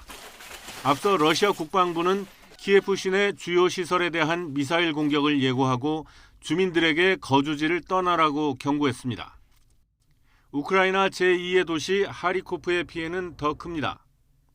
시내 동부 주거 지역의 건물이 폭격으로 파괴되면서 10여 명이 숨지거나 다쳤습니다. 하리코프 시청 청사와 자유광장, 그리고 오페라 하우스도 직격탄을 맞았습니다. 현지 구조대는 이 공격으로 최소 10명이 숨지고 20여 명이 부상을 입었다고 밝혔습니다. 남부 항구 도시인 마리우폴에서도 러시아군의 미사일 공격으로 사상자가 발생했습니다. Местные жители после обстрела района Кирова, обычного района. 볼로디미르 젤렌스키 우크라이나 대통령은 러시아군이 민간인 거주 지역을 포격한 것을 두고 국가가 주도한 테러라고 규탄했습니다. 키예프 근교에는 러시아군 기계화 부대가 60여 킬로미터에 이르는 긴 행렬을 이룬 채 여전히 대기하고 있습니다. 보급이 원활하지 않은 데다 대도시 시가전에 대한 부담 때문에 새로운 전술을 모색하고 있다는 분석이 나옵니다. YTN 송태엽입니다. 주요 7개국 G7 재무부 장관들이 화상회의를 열고 러시아에 대한 추가 제재 문제를 논의했습니다. 로이터와 AFP 통신에 따르면 크리스티안 린트너 독일 재무장관은 현지 시각으로 1일 회의가 끝난 뒤 취재진에게 현 제재 이행과 추가 제재 도입에 대해 의견을 교환했다고 말했습니다. 이어 G7 순회 의장국인 독일은 추가 제재 제안을 평가하고 며칠 안에 이와 관련한 결정이 있을 거라며 우리는 러시아를 정치적, 재정적, 경제적으로 고립시키기를 원한다고 강조했습니다. 볼로디미르 젤렌스키 우크라이나 대통령이 러시아가 폭격을 중단해야 러시아와 추가 회담을 할 수 있다고 밝혔습니다. 젤렌스키 대통령은 로이터 통신과 CNN과의 공동 인터뷰에서 러시아는 휴전에 대한 의미 있는 회담이 시작되기 전에 우크라이나 도시에 대한 폭격을 중단해야 한다고 말했습니다. 이어 적어도 사람들에 대한 폭격을 중단할 필요가 있다며 그런 뒤 협상 테이블에 앉을 것이라고 말했습니다. 앞선 러시아와의 첫 번째 협상과 관련해서는 진전된 것이 거의 없었다고 평가했습니다. 유럽연합 가입을 신청한 우크라이나 젤렌스키 대통령은 유럽의 구성원이 되기 위해 싸우고 있다며 신속한 승인을 호소했습니다. 이유가 러시아의 침공 이후 우크라이나에 대한 전폭적인 지지를 표하는 만큼 가입을 전격적으로 승인하는 결단을 내릴지 주목됩니다. 강성욱 기자입니다. 젤렌스키 우크라이나 대통령이 유럽의 비상회의에서 영상연설을 통해 유럽연합의 가입을 다시 한번 강력하게 요구했습니다. Доведіть, що ви разом з нами. Доведіть, що ви нас не відпускаєте. Доведіть, що ви дійсно європейці. І тоді 어린이들을 포함해 민간인들의 피해를 전하는 젤렌스키 대통령의 말에 통역사는 목이 메어 말을 잇지 못했다고 외신은 전했습니다. знаєте, бажання, щоб наші діти жили. Мені здається, що це чесно. Вчора 16 дітей загинуло. І знов президент Путін скаже, що це якась там операція. 젤렌스키 대통령의 호소에 EU 주재 각국 외교관들은 일제히 기립 박수를 보냈습니다. 폴란드와 체코, 불가리아 등 8개 EU 회원국은 우크라이나에 즉각 EU 후보국의 지위를 부여하고 관련 논의를 시작해야 한다는 내용의 성명을 발표했습니다. 앞서 우르줄라 폰데어 라이엔 EU 집행위원장도 우크라이나의 EU 가입을 지지한다는 입장을 밝혔습니다. 이달 중에 예정된 비공식 EU 정상회의에서 우크라이나 가입 문제가 논의될 것이라는 전망이 나오고 있습니다. EU 가입은 27개 회원국들이 만장일치로 찬성해야 가능하며 절차상으로 결코 쉽지 않다고 CNN은 전망했습니다. 1991년 소련 연방이 해체되고 우크라이나가 친서방 정권으로 바뀐 이후 우크라이나는 북대서양 조약기구 나토와 EU 가입을 추진해 왔지만 아직까지 받아들여지지 않고 있습니다. 하지만 러시아의 침공 이후 유럽연합이 우크라이나에 전폭적인 지지를 표하는 만큼 EU 가입을 전격적으로 승인하는 결단을 내릴지 주목됩니다. YTN 강성욱입니다. 토니 블링컨 미국 국무장관이 UN 인권이사회에 러시아의 이사국 자격 박탈을 제안했습니다. 미국이 러시아에 대해서 광범위한 제재를 가동하면서 우리나라도 수출 통제 등 미국의 움직임에 동참하기로 했습니다. 워싱턴 강태욱 특파원이 보도합니다. 블링컨 장관은 러시아의 계획적이고 이유 없는 공격이 매우 심각한 인권과 인도주의적 위기를 발생시켰다고 비난했습니다. 최소 100명 이상의 민간인이 숨지고 50만 명 이상이 국외로 피난을 떠났으며 피해는 시간이 지날수록 불어나고 있다고 설명했습니다. 특히 러시아 내부에서도 반전 시위자에 대한 억압이 자행되고 있다고 강조했습니다. 그런 만큼 러시아의 UN 인권이사회 이사국 자격을 박탈해야 한다고 제안했습니다. One can reasonably ask whether a UN member state that tries to take over another UN member state while committing horrific human rights abuses and causing massive humanitarian suffering should be allowed to remain on this council. 또 인권이사회가 공격의 무조건 중단과 러시아군 즉각 철수에 단합된 메시지를 보내야 한다고 촉구했습니다. 가해자들에게 책임을 묻는 조처도 요구했습니다. We must condemn firmly and unequivocally Russia's attempt to topple a democratically elected government and its gross human rights abuses and violations of international humanitarian law. And we must take steps to hold the perpetrators accountable. 이런 가운데 우리나라도 러시아에 대한 국제사회의 제재에 동참하기로 했습니다. 특히 미국이 주도하는 첨단 산업 등의 수출 통제와 러시아 은행과 거래 중지 등에 참여하기로 한 겁니다. 기재부 2억 원 1차관과 윌리 아데에모 미국 재무부 부장관이 만나 이를 확인했습니다. 미국은 우리나라의 동참을 환영했습니다. 그만큼 우리 정부의 제재 조처를 의미 있게 평가한 것으로 보입니다. 워싱턴에서 YTN 강태욱입니다. 국제사법재판소 ICJ가 오는 7일과 8일 러시아의 우크라이나 침공과 관련해 청문회를 진행합니다. ICJ는 집단학살 방지와 처벌에 관한 협약에 따라 러시아와 우크라이나 간 집단학살 주장과 관련해 공개 청문회를 연다고 밝혔습니다. 앞서 우크라이나는 러시아를 ICJ에 제소했습니다. 볼로디미르 젤렌스키 우크라이나 대통령은 이와 관련해 러시아가 침공을 정당화하기 위해 집단학살의 개념을 조작한 책임을 져야 한다고 주장했습니다. 이는 러시아가 우크라이나를 전면 침공하기 몇 달 전부터 우크라이나 정부군이 돈바스 지역에서 집단 학살을 자행하고 있다는 가짜 뉴스가 유포된 걸 지적한 것으로 풀이됩니다.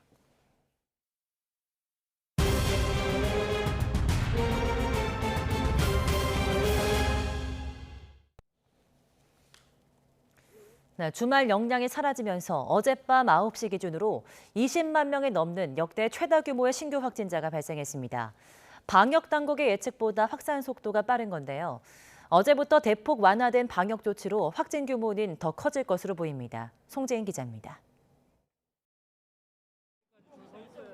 어젯밤 9시까지 코로나19 확진자는 20만 4,960명입니다. 그제 같은 시간대 집계치인 13만 3천여 명보다 7만 1천여 명이나 급증했습니다.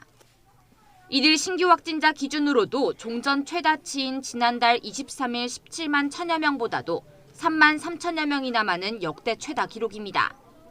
오늘 0시 기준으로 발표될 신규 확진자는 이보다 더 늘 것으로 보입니다. 방역당국은 대선일인 오는 9일쯤 23만 명 이상의 확진자가 발생할 것으로 예상했지만 이미 20만 명이 훌쩍 넘는 확진자가 발생했습니다.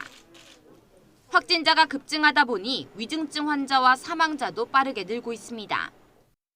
환자가 급격히 몰리면서 요양병원 등에서 환자분들 이송했을 때 손 쓸 수 없는 경우도 많거든요.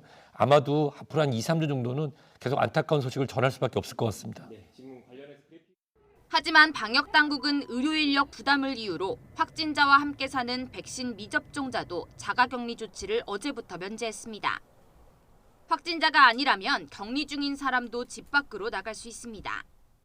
예방접종을 완료한 사람들, 그다음에 코로나19에 접촉하지 않은 사람들 위주로 방역을 완화해서 전반적인 경제나 사회를 활성화시키는 방향으로 가야 되거든요. 그런데 지금 이 오미크론 변이에 대한 정부의 대응 방향은 완전 거꾸로 갔었거든요. 식당과 카페 같은 다중이용 시설과 의료기관의 방역 패스도 중단돼 확진 규모는 더 커질 것으로 전망됩니다. YTN 송재인입니다. 네, 어제 0시 기준 코로나19 검사 양성률이 처음으로 40%를 넘었습니다. 그제 하루 선별진료소의 검사 건수는 70만 8천여 건인데 이 가운데 13만 8,993건이 양성 판정을 받아 검사 양성률은 40.5%로 나타났습니다. 검사자 10명 가운데 4명이 확진됐다는 뜻인데 검사 양성률이 40%를 넘은 것은 이번이 처음입니다. 사랑제일교회 전광훈 목사가 이끄는 국민혁명당이 광화문 일대에서 또 3.1절 기도회를 진행했습니다.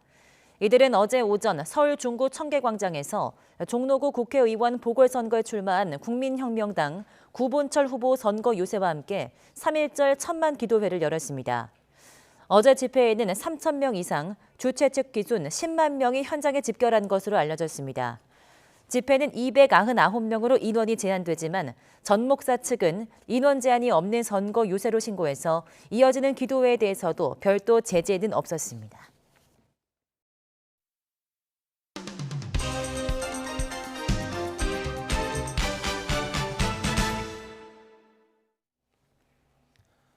네, 3월 1일 오늘 아침 신문 어떤 소식 다뤘는지 짚어보겠습니다. 이현웅 아나운서가 주요 내용 정리했습니다. 어서 오십시오. 안녕하십니까. 네, 오늘 우크라이나 상황부터 보게 되겠네요. 신문 보니까 오늘도 좀 참혹한 사진들이 많더라고요. 그렇습니다. 러시아의 공격이 계속되고 있고요. 점차 수단과 방법을 가리지 않고 있는 모습입니다. 조선일보에 실린 사진을 보면 우크라이나 제2의 도시라고 불리는 하르키우 시청 건물이 폭격당한 모습 볼 수 있습니다. 지붕 일부가 무너져 있고요. 건물 주위로 그 잔해가 쌓여 있는 모습까지 확인이 됩니다. CNN에 따르면 이 공격으로 최소 10명이 사망하고 35명이 부상했다고 합니다. 한편 아래쪽에 있는 한국일보 사진을 보면요. 학교 건물이 공격받은 모습을 보는데 그 앞에 놀이터와 함께 찍혀 있는 모습입니다. 파란색, 빨간색 이런 놀이기구 뒤로 검게 그을린 학교 건물이 보이면서 대조되는 모습 보이고 있습니다. 이와 같은 러시아의 이딴 공격에 대해서 우크라이나 국방장관은 우발적인 것이 아니다. 민간 인프라를 겨냥해서 공포를 조성한 후에 항복을 받아내기 위한 러시아의 전략이라고 말했습니다. 네, 이 놀이터 뒤에 이렇게 폭격이 있었던 거는 정말 생각하고 싶지도 않은 그런 현상들이 계속해서 나오고 있네요. 이 민간인 피해도 계속해서 나오고 있던데 다른 기사들 보니까 악마의 무기 뭐 이런 표현들이 있더라고요. 그렇습니다. 방금 조선일보에도 악마의 무기라는 표현이 있었고요. 오늘 그와 비슷한 표현을 쓴 기사들이 많았는데 중앙일보는 사탄의 무기라고 썼고요. 동아일보는 조선일보와 똑같이 악마의 무기라고 했습니다. 이게 의미하는 것은 바로 진공폭탄인데요. 제네바 협약에서 금지한 대량 살상 무기입니다. 열압폭탄이라고도 불리는데 주변 산소를 빨아들여서 초고온 폭발을 일으키면서 사람 내부 기관에 큰 손상을 주는 무기입니다. 일각에서는 핵폭탄을 제외하고 가장 치명적인 무기라는 평가가 나오기도 합니다. 러시아가 진공폭탄을 사용했다는 주장을 하는 건 주미 우크라이나 대사인데요. 미국 백악관 입장은 아직까지는 정확히 확인되지는 않았다라고 보고 있습니다. 지금 전쟁도 빨리 끝나고 이런 거는 정말 사실이 아니었으면 좋겠습니다. 그렇습니다. 더 상황이 악할 수 있으니까요. 다음 기사 한번 보겠습니다. 국내 뉴스 보게 될 텐데 대선 관련 소식입니다. 이제 꼭 일주일 앞으로 다가왔습니다. 관련 소식들 많죠? 그렇습니다. 선거 날이 다가오고 있지만 결과는 정말 누구도 예측할 수 없는 그런 흐름으로 가고 있습니다.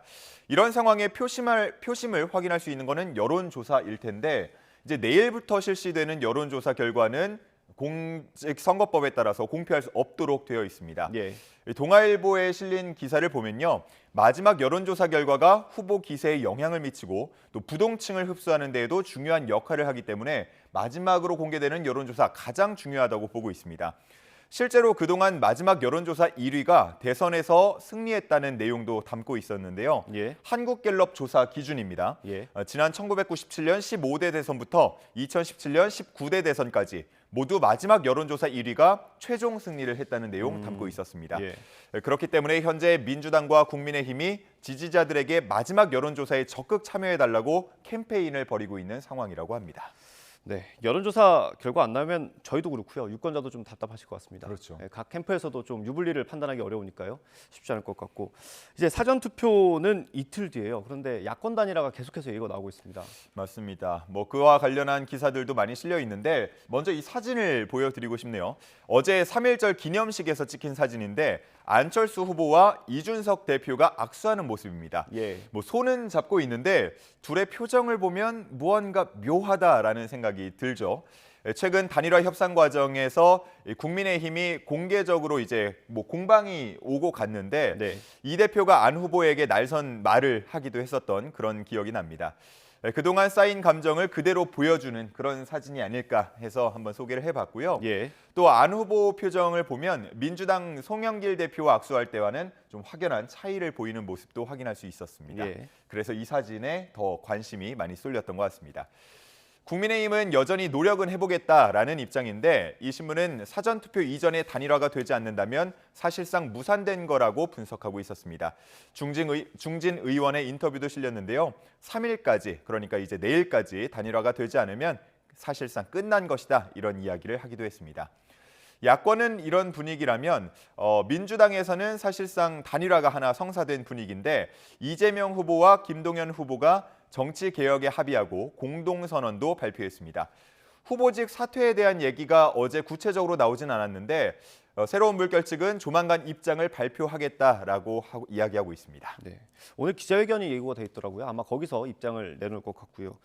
전해드린 것처럼 이제 사전투표가 모레 있습니다. 코로나19 상황이라서 좀 달라지는 게 있을 것 같은데 정리한 게 있죠? 그렇습니다. 해당 신문 기사를 보면 그림으로 잘 표현이 돼 있습니다. 예. 조선일보에 실린 내용인데요. 우선 코로나가 확진되거나 코로나로 인해서 격리되지 않은 일반인의 경우에는 사전투표와 본투표일 모두 발열 체크를 하게 되고요. 만약에 여기서 이상이 있다면 임시 기표소로 이동하게 된다는 점이 코로나 이전과는 다른 모습이라고 할 수 있겠습니다. 네. 한편 확진이 되거나 격리 중이더라도 이번 대선에는 누구나 사전투표 그리고 본투표에 참여할 수 있도록 방안을 다 마련했는데요. 사전투표의 경우 4일과 5일 진행이 되는데 그중에 5일만 그러니까 사전투표 이틀째인 마지막 날만 가능합니다. 시간은 6시 이전에 사전투표소에 도착하도록 하는데 5시부터 외출이 허용이 되니까 네. 1시간 내에 빠르게 투표소로 이동을 하시면 되겠습니다. 가서 외출 허용 문자 메시지를 보여주면 임시 기표소로 이동해서 투표할 수 있도록 했습니다. 참고로 본 투표 날인 3월 9일은 오후 6시부터 7시 30분 사이에 도착하면 투표할 수 있지만요. 사전 투표 날에는 오후 6시 이전까지 도착해야 한다는 점 헷갈리지 않도록 주의하시기 바랍니다. 네, 사전 투표를 하실 거면 5일만 할 수 있다는 거, 예. 사전 투표 경우에는 5일만 할 수 있다는 거 기억해 주셔야겠고요. 다음 코로나19 상황 좀 보겠습니다. 어젯밤 9시까지 벌써 20만 명이 넘었습니다. 그렇습니다. 확산세가 계속 거센데 방역 패스는 또 해제가 됐어요. 그렇죠. 현장 반응 좀 실은 기사들이 있죠. 맞습니다. 아무래도 헷갈린다라는 반응이 많고요. 제목 그대로 QR 확인 일손 덜어서 좋은데 이래도 될까 불안하다 이런 내용입니다. 예, 하던 걸 안 하니까 좀 불안할 수 있을 것 같아요. 그렇습니다. 어제부터 식당과 카페 등 11개 시설에 대해서도 방역 패스 적용이 모두 해제가 됐습니다. 예. 현장에서는 좋긴 하지만 대체로 좋다는 반응이 먼저 나오고 있고요. 특히나 사장 혼자 운영하는 1인 가게 같은 곳들 있지 않습니까? 네. 그런 곳에서는 참 다행이다라는 반응까지 나오고 있습니다. 또 손님들과 그동안 시비가 붙었던 일들도 많이 소개가 됐었는데 네. 그런 가능성이 없어져서 좋다는 이야기도 나오고 있다고 합니다. 하지만 역시나 일각에서는 시기상조가 아니냐, 방역 패스가 중단되면서 경각심도 사라지고 있다라는 의견이 함께 나오고 있습니다. 네. 네, 오늘은 전국의 학교가 이제 개학을 하는 날이기도 하거든요. 특히 학생들이 좀 걱정이에요. 어떻습니까? 그렇죠. 학생들 같은 경우는 당연히 걱정을 더 키울 수밖에 없는 상황이고 한겨레 신문에 실린 기사를 보면요. 질병관리청이 이제 최대 35만 명까지 전망을 내놓지 않았습니까? 네. 지금 신규 확진자 중에 4분의 1이 만 19세 미만에서 나오고 있으니까 이 계산을 그대로 한번 적용을 해본다면 하루에 5만 명에서 9만 명의 소아청소년 신규 확진자가 나온다라고 볼 수가 있겠습니다. 이 연령대의 확진 비율이 증가하는 것은 역시나 낮은 예방접종률 때문인데 여기에 더해서 대면 수업이 진행되며 이동량도 자연스럽게 증가하고 있어서 우려를 더하고 있는 상황입니다. 전문가들은 감염을 억제하기 힘든 상황에서 억제를 하기보다는 진료와 치료에 중점을 두고 대책을 마련해야 한다는 의견을 내고 있습니다. 네, 마지막 소식 한번 보겠습니다. 좀 안타까운 소식인데 다음 신문 볼까요? 넥슨의 창업자죠. 김정주 창업자가 별세했다는 소식이네요. 예, 그렇습니다. 하와이에 머물던 김정주 창업자가 세상을 떠난 것으로 전해졌습니다. 정확한 사인이라던가 장례 절차는 아직 구체적으로 공개되진 않은 상황이고요. 한국일보에 실린 기사를 보면 김정주 창업자는 한국에 온라인 게임이라는 개념이 없을 시점에 게임 개발에 착수해서 바람의 나라, 메이플 스토리, 마비노기, 서든어택, 던전 앤 파이터 등의 게임을 만들어내서 국내 게임 산업 발전을 이끌고 해외 시장 진출까지 한 인물로 소개하고 있습니다. 그리고 늘 한국 게임의 미래 구상에 몰두해온 것으로도 이야기를 하고 있는데요. 이와 함께 사회 공헌 활동에도 적극적이었다는 면도 소개했습니다. 아시아 최초의 컴퓨터 박물관을 개관하기도 했고요. 아동 재활병원 건립 등을 지원했다는 내용도 있었습니다. 이 소식이 전해지면서 게임 업계를 비롯해서 정치, 사회 분야의 애도가 이어지고 있는 상황입니다. 네, 정말 게임 저희가 학교 다닐 때 봤던 게임들이 다 이 회사에서 나왔던 게임인데 그렇죠. 네, 개인적으로도 좀 안타깝습니다. 오늘 말씀 여기까지 듣도록 하겠습니다. 고생하셨습니다. 감사합니다.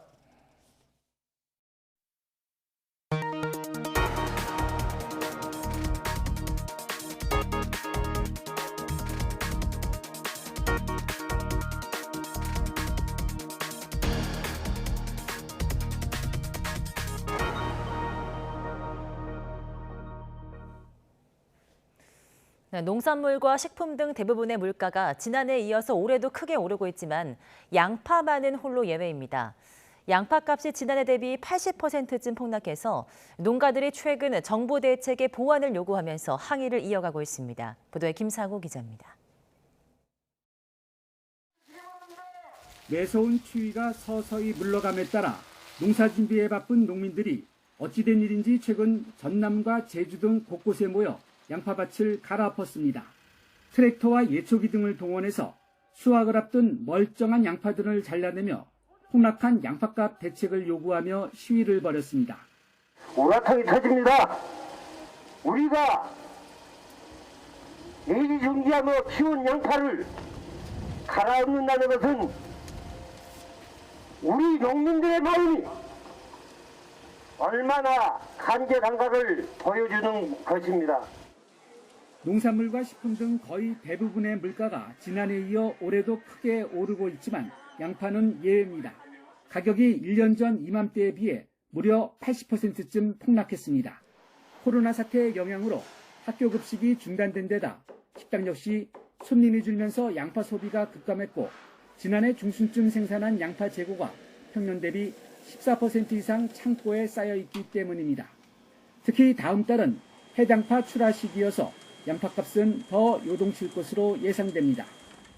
전남 무안에서 양파 농업 9년째인 박주환 씨는 지난해 수확한 2만 개의 양파가 저온 창고에 쌓여 있다며 인건비도 못 건졌다고 말합니다. 양파 농사 지어가지고 지금 한 푼도 못 건진 상황이라서 인건비라든지 농사 들어간 비용이라든지 저희가 지금 다 안고 있는 거죠. 정부는 최근 40억 원을 투입해서 저장양파 9,500톤을 시장 격리하는 대책 등을 내놨지만 양파 농가는 충분치 않다는 입장입니다. 농민들이 원하는 가격에 한 50%밖에 안 돼서 농민들이 이 안을 못 받아들이고 있는 겁니다. 가격 폭등과 폭락으로 이어지는 양파 파동은 한두 번이 아닌 상황. 오르면 중국 등에서 수입해서 가격을 잡고 내리면 혈세를 투입해 폐기하는 대책 등의 악순환은 여전히 반복되고 있습니다. YTN 김상호입니다. 네, 러시아가 우크라이나에 대한 공격 수위를 끌어올린 여파로 국제 유가가 다시 급등했습니다. 현재 시간 1일 뉴욕 상업거래소에서 4월 인도분 서부 텍사스산 원유는 전날보다 배럴당 8% 급등한 103달러 41센트의 거래를 마쳤습니다. 금융정보업체 팩트셋에 따르면 종가 기준으로 2014년 7월 22일 이후 최고 마감가입니다. 런던 IC 선물거래소에서 5월물 브렌트유도 오후 7시 28분 기준 배럴당 7.1% 오른 105.90달러에 거래되고 있는데 역시 2014년 7월 이후 가장 높은 가격입니다. 대표적인 안전자산인 국제금값도 급등했습니다. 뉴욕 상품거래소에서 4월 인도분 금은 온스당 2.3% 오른 1,943.80달러에 장을 마감했습니다. 네, 국제에너지기구 IEA 회원국들이 비상비축유 6천만 배럴을 방출하기로 합의했습니다. IEA 31개 회원국은 현지 시간 1일 화상회의를 열고 국제 원유 시장에 러시아의 우크라이나 침공으로 인한 공급 부족은 없을 것이라고 통일되고 강한 메시지를 주기 위해서 이같이 결정했다고 밝혔습니다. 회원국들이 비상비축유를 방출하기로 뜻을 모은 것은 2011년 이후 처음이며 1974년 아랍의 석유 금수 조치로 제도가 만들어진 이후 네 번째입니다. 블룸버그 통신은 익명의 IEA 관계자를 인용해서 이번 방출량의 절반은 미국에서 나온다고 보도했습니다. 문승욱 산업통상부 자원부 장관은 회의에서 한국 정부는 우크라이나 사태에 대응해서 석유 시장 안정화를 위한 비축유 방출에 적극 동참할 것이라고 밝혔습니다. 네, 러시아의 우크라이나 침공 여파로 국내 LPG 공급 가격이 3월 시장과 함께 상승했습니다. 수입업체인 이원과 SK가스는 LPG 공급 가격을 킬로그램당 60원 인상한다고 밝혔습니다. 이에 따라 이원의 가정 상업용 프로판 가격은 킬로그램당 1,387.8원, SK가스는 1,389.36원으로 올랐습니다. 업체 측은 국제 정세가 불안한 가운데 LPG 가격과 환율이 상승해 3월 공급 가격을 올렸다고 설명했습니다. 택배노조가 CJ 대한통운 대리점 연합이 오늘까지 대화에 나서지 않을 경우 더 큰 투쟁에 나서겠다고 밝혔습니다. 민주노총 택배노조는 어제 오후 서울 중구 CJ 대한통운 본사 앞에서 기자회견을 열고 그제 본사 1층 점거 농성을 해제했음에도 대리점 연합은 극언으로 비난하고 있다고 지적했습니다. 그러면서 오늘 오후 3시까지 대화에 나서지 않으면 파국의 책임은 전적으로 대리점 연합에 있다고 말했습니다. 경남 합천에서 시작한 산불이 경북 고령까지 번졌다가 이틀 만에 큰 불길이 잡혔습니다. 강한 바람에 진화에 어려움을 겪었는데요. 잔불을 완전히 제거하기까지는 며칠이 더 걸릴 것으로 보입니다. 오태인 기자입니다. 민가디 야산에서 시뻘건 불길이 띠를 잃어 산림을 태웁니다. 헬기는 계속해 물을 퍼붓고 희뿌연 연기가 피어오릅니다. 행여나 불길이 집을 덮칠까 소방차도 골목 입구에 자리 잡았습니다. 밤사이 민가를 위협한 불길로 주민과 요양원 같은 시설에 거주하던 입소자 등 330여 명이 몸을 옮겼습니다. 코앞까지 닥친 불길에 주민들은 집을 떠나 대피소에서 뜬 눈으로 밤을 지새웠습니다. 우리 집까지 넘어왔어요. 그래가지고 놀래가 나왔어요. 한숨 나오네요. 좀 힘든 주민들이 가로 사이에 이래 막 피신을 해야 되니까 참 마음이 너무 안 좋은. 경남 합천에서 시작한 불은 강한 바람을 타고 삽시간에 경북 고령까지 번졌습니다. 현재 파악한 산림 피해 면적은 650헥타르, 축구장 900개가 넘는 면적입니다. 소방당국은 헬기 34대와 인력 1,500여 명을 투입해 진화 작업을 벌였습니다. 공중과 지상의 합동 진화 작전으로 산불을 집중 공략하여 오늘 오후 6시부로 안전하게 주불 진화를 마무리하였습니다.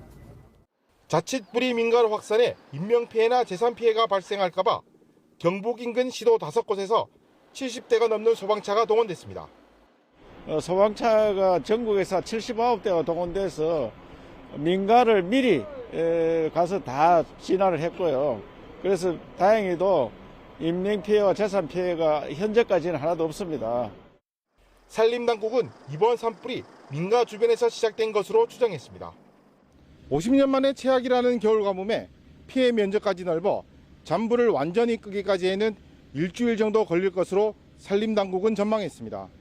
YTN 오태인입니다. 네, 어제 전국 대부분 지역에 봄비가 살짝 내린 가운데 낮 기온이 오른 제주 서귀포는 봄꽃을 보러 나온 나들이 객으로 북적였습니다. 가뭄 끝에 내린 비가 양은 적었지만 농민들은 농사 준비를 서둘렀습니다. 고재영 기자가 보도합니다. 밤새 내리던 봄비가 그치자 저 멀리 하얀 눈이 쌓인 한라산이 한눈에 들어옵니다. 한라산을 배경으로는 아름다운 매화꽃이 공원 가득 활짝 피었습니다. 나들이객들은 비가 그치자 공원을 찾아 꽃길 사이를 거닐기도 하고 사진도 찍으며 시간을 보냅니다. 천백고지에서 이제 눈 아직 조금 덜 녹았더라고요. 그거 좀 구경하고 내려와서 이제 매화꽃 보고 유채꽃도 조금 피었더라고요. 그거 보려고 지금 돌아다니고 있습니다. 비가 그친 뒤 서귀포의 낮 최고 기온은 영상 18도. 나들이 나온 사람들은 두꺼운 외투를 벗고 아이스크림도 먹으며 따뜻한 봄날을 즐겼습니다. 아버지가 한 달 살게 하고 계셔서 저는 놀러 왔어요, 개강촌에. 어제는 그냥 약간 추운 겨울? 지금은 근데 약간 봄 날씨여가지고 좀 덥네요. 농부들은 오랜만에 내린 비가 그치자 농사 준비로 분주합니다.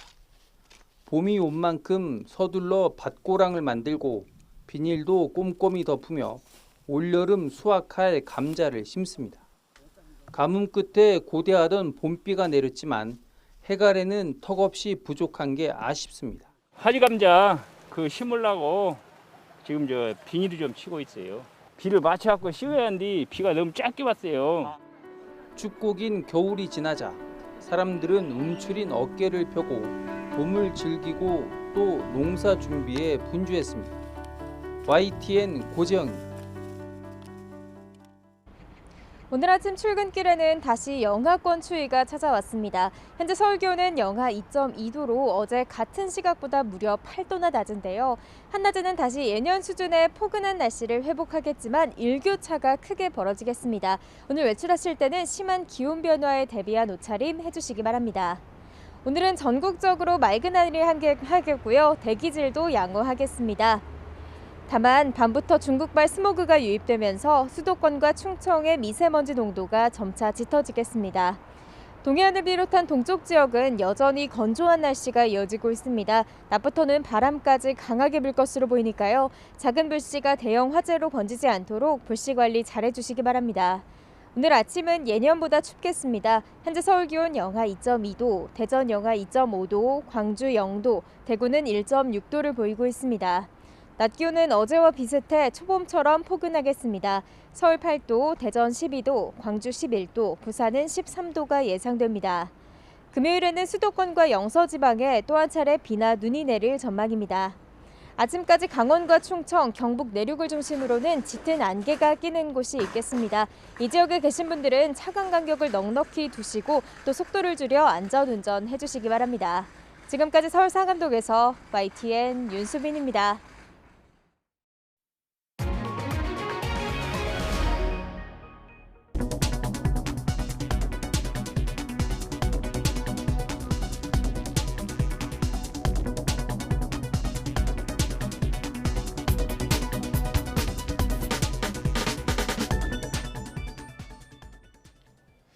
이상으로 굿모닝 YTN 마치겠습니다. 잠시 후 YTN 24가 이어집니다. 시청해주신 여러분 고맙습니다.